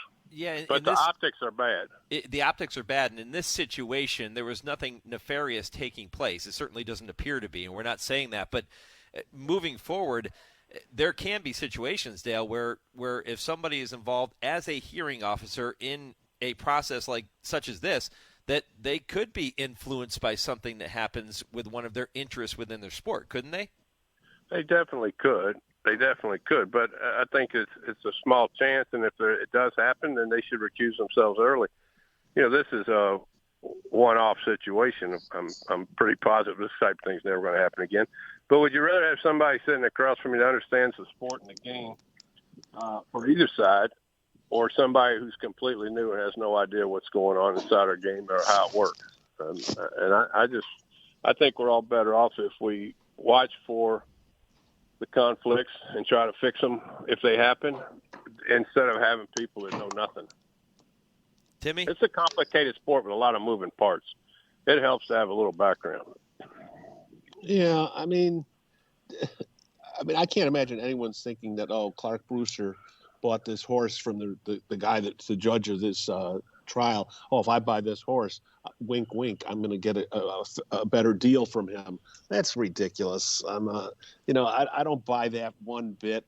And I don't think that these kind of situations, they don't come up that often. And if they do, this is America, man. Let them. Someone wants to buy a horse, let them buy a horse. They want to be involved in the game, even if they're on the legal side of it. Let them be involved with it. Let everyone be involved with it. I don't get it. Maybe I'm dumb, maybe I'm naive, but I don't see any problem with that. That's just me. Timmy, you don't think Clay Patrick should have recused himself from his position as hearing officer? I don't. I really don't. I don't think there was any kind of. I don't think there was any kind of underhanded deal going on here. I buy that horse and then, from you, and you give me a better deal. I don't buy that. I totally, it was something that was totally non-related to that. Yeah, it's just a random thing that happened. Let me tell you one thing. If I'm Clark and Bob, I'd be more worried about the judge thinking now he has to give me a tougher penalty to make it sure it doesn't look like he took a bribe or something. Right. They bring a new judge in, and then we got to do this all over again. Are they going to let him just read the transcript? Are they going to draw this out again? That would even make the sport look stupid, if you ask me. Right. So going forward, a situation like this takes place again, let's say, and let's hope it doesn't, but with these things always come up, somebody who is overseeing a legal decision within our sport, and as Jimmy said, the hearing officer, the judge, whatever you want to say it, you guys are okay with them having interests within the sport that could bring up this type of situation? I am. I am too. If it's a flagrant thing, you recuse yourself early before it goes. The other thing that makes this so rare is it happened after the fact. The hearing was quite a while back, and they had a 6-day hearing. And, if I'm the commission and I thought I won the case, I wouldn't want anybody recusing themselves. It kind of makes me wonder. Mm-hmm. All right, well, we'll move on. It's always something with horse racing. It's always something. It's definitely interesting. And, again, this wasn't a situation with the Clark Brewster purchase that we're saying was nefarious in any way. It certainly wasn't. But it just brings to light a bigger discussion for the sport going forward. All right, topic number 3. Time now to hear from our good friend Nick Zito as we present this week's edition of Right or Wrong. Yeah, right or wrong? Am I right? What do you think? Right or wrong? We'll see what Timmy and Dale think.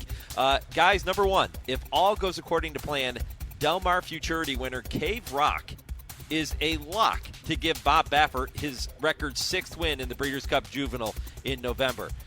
Is that right or, right or wrong? Am I right? I'll take that one first. I want to say it's probably right. I don't know if it's a lock. Nothing's a lock in this game, but he's going to look pretty good going into it. And if that one gets hurt and goes to the wayside, he'll pull another one out of his pocket like he always does. You know, the thing with Cave Rock, son of the great Harrogate, won his first 2 starts by almost 12 combined lengths. And that Del Mar Futurity, I didn't realize this. Bob has won that race 16 times. I mean, that is just mind-blowing. And he was 2nd and 4th in that race. I mean, it looks like his 2-year-olds are loaded for bear again. And you look at, on the East Coast, I thought earlier in the summer there might have been some horses that, might do some good down the line. And they still might. But,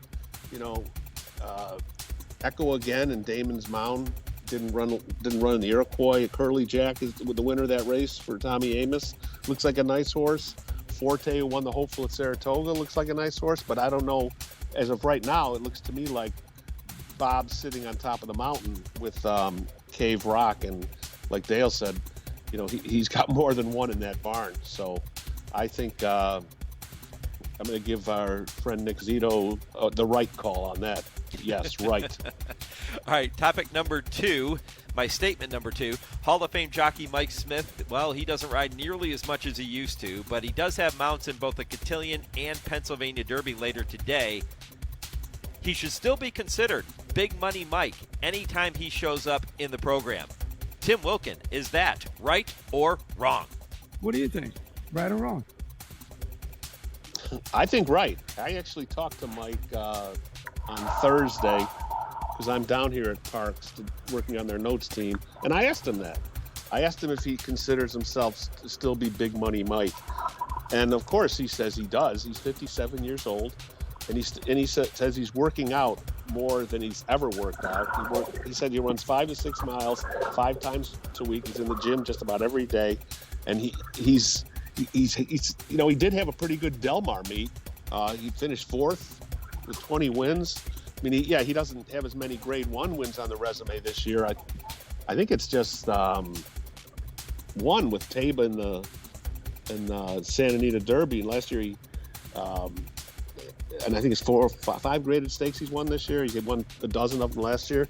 But, he's still in demand. Obviously, Baffert's using him today on both his horses. He hasn't ridden the filly, Adair Manor. Johnny V has ridden there, but he's riding for Todd in this race. But he's still on Taba. He still knows how to ride. He knows how to get the job done. Yeah, I'm going to still call him Big Money Mike. Yeah, it's crazy. It seems like yesterday we were at Phoenix Hill when we were kids playing pinball, and Mike was talking about breaking off and going to New York for the first time and was a little apprehensive about doing it, and he went on and set the record for Grade 1s that year. It just seemed like yesterday, and we were just kids. Now we're talking about, is he still good? He's still good. He's good. He might not be as good as he once was, but he's as good once as he ever was. You put him on. If I got a Grade 1 horse, give me Mike anytime. All right, so both guys going with right to that question. All right, final one. Tomorrow is National One-Hit Wonder Day, which immediately made me think of Kentucky Derby winner Rich Strike, who has been referred to by many people as a one-hit wonder. He is being pointed to the Lucas Classic at Churchill Downs next Saturday. Guys, the Derby was likely the final win of Rich Strike's career. Is that right or wrong? Yeah, right or wrong? Am I right? Dale? That's absolutely wrong. Even if it is, though, it's better to be a one-hit wonder than a no-hit wonder. I thought his race in the Travers was sneaky good. He could have, a couple things could have gone different. He could have run second. He's going to win some more races, and he may be even better as a 4-year-old when he comes back. He's got better the older he got, and this horse may too. I agree with Dale. I'm going to say wrong on that. I think that Rich Strike validate. After the Derby, which the one-hit wonder, everyone was saying that, and then after he stunk it up in the Belmonts. It was like I told you so, that this horse is not any good. He was lucky to win the Derby. But then he came back in the Travers, and he ran a darn good race in that Travers. I mean, he was fourth, but he could have been second. I mean, he was right there. I mean, it was just, nostrils, inches, heads. He's going to win another race. He might win a couple more races. I'm not saying he's going to go out and win the Lucas Classic. I mean, that's a tough spot he's going to be in.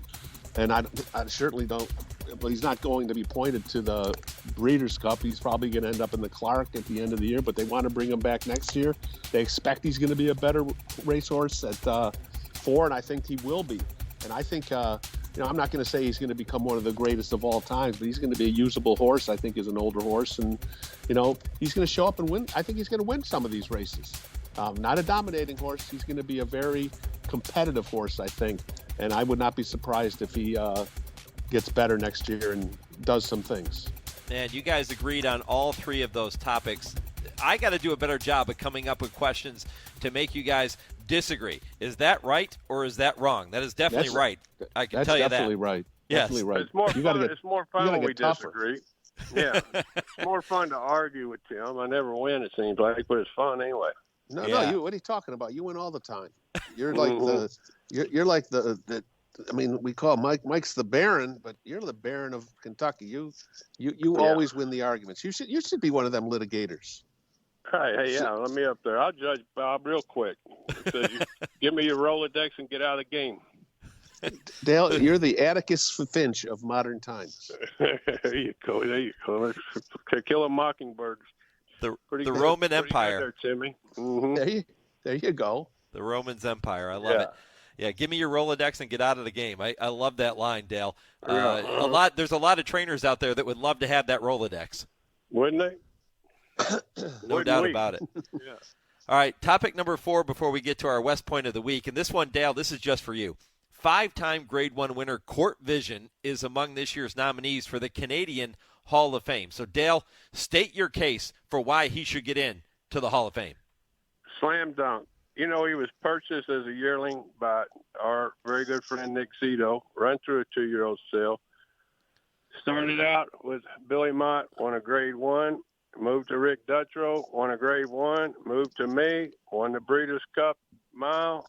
It's just a phenomenal little racehorse, a little undersized, little engine that could. What a nice little horse he was to be around, and it gave me one of the highlights of my career. Put him in. All right, Timmy, does his resume also warrant a nomination to the U.S. Hall of Fame? I got to do a hard no on that. Sorry, Dale, but 31 starts, 9 wins. Okay, that's a nice career. I don't think it's a great career. You go into the Hall of Fame, I think you have to be great. And when he won the mile for you, Dale, I believe he went off at 64-1. Is that correct? Yeah, that's something like right. that. Something like that. And he did win a lot of nice races, as Dale said. But I just think that to go into the Hall of Fame in the U.S., you got to do something really special. I mean, Court Vision had a good career. I don't think he had a great career, and I don't think that gets him into the bronze room at Saratoga at the Hall of Fame. But he was a fun horse to watch run. He always tried, but just he's a notch below. I don't think he gets into the conversation in the Hall of Fame in the U.S. If you win 5 Grade 1s and $3.7 million in your career and you can't get into the Hall of Fame, this is a tough sport, man. Tough it is game a tough sport. We play. Yeah, it is. I mean, it's but as my good friend Dale says, he would say put them all in, right? Anybody that shows up every day in this game and lasts a long time, put them in. Yeah. Build a bigger building. What's the difference? All right. Well, one final topic. Well, we had to disagree on something today, right? Yeah, finally. I got to one you guys could disagree on.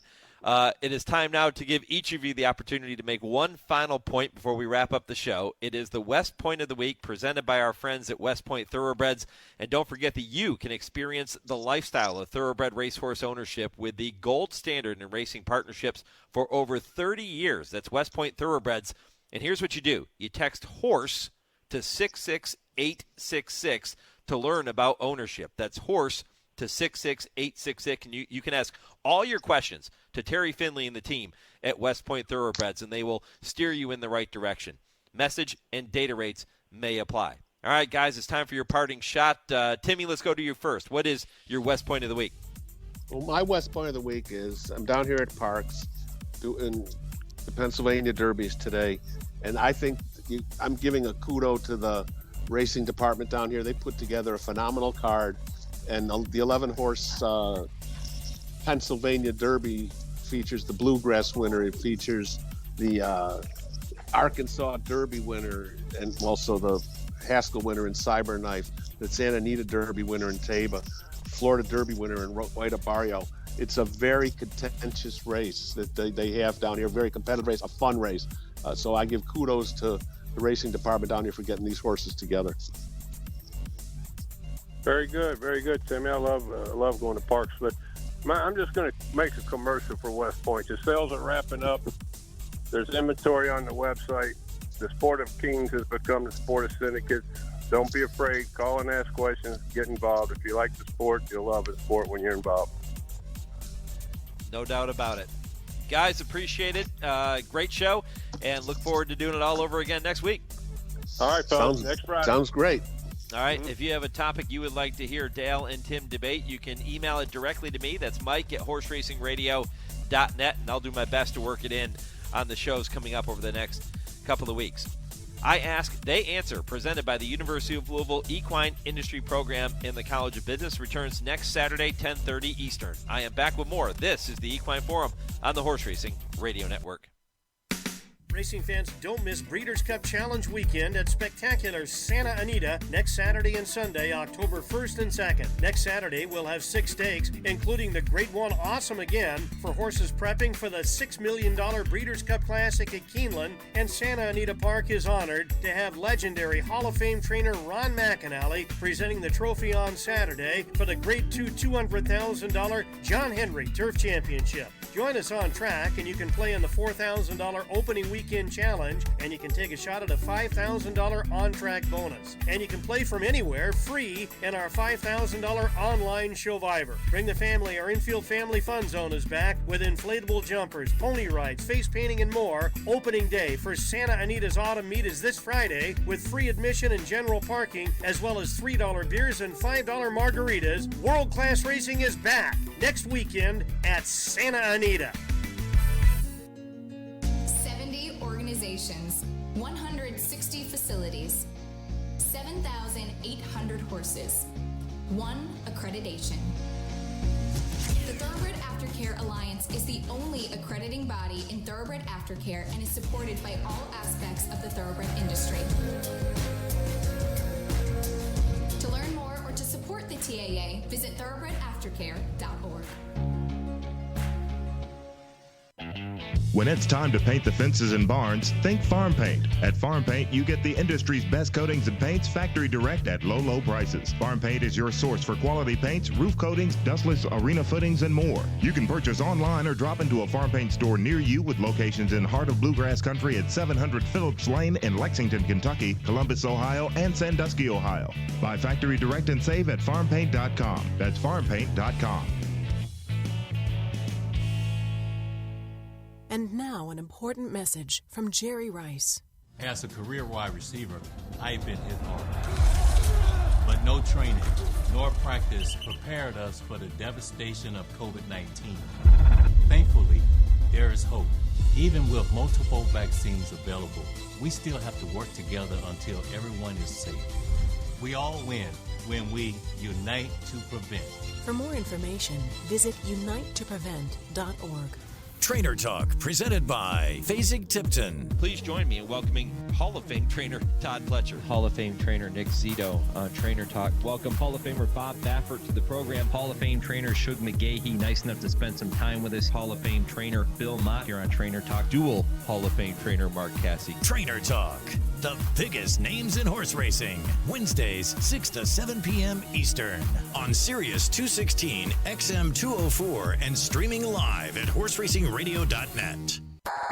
Hi, this is Larry Colmus, and you're listening to the Horse Racing Radio Network. You're listening to the Equine Forum on HRRN, presented by TwinSpires.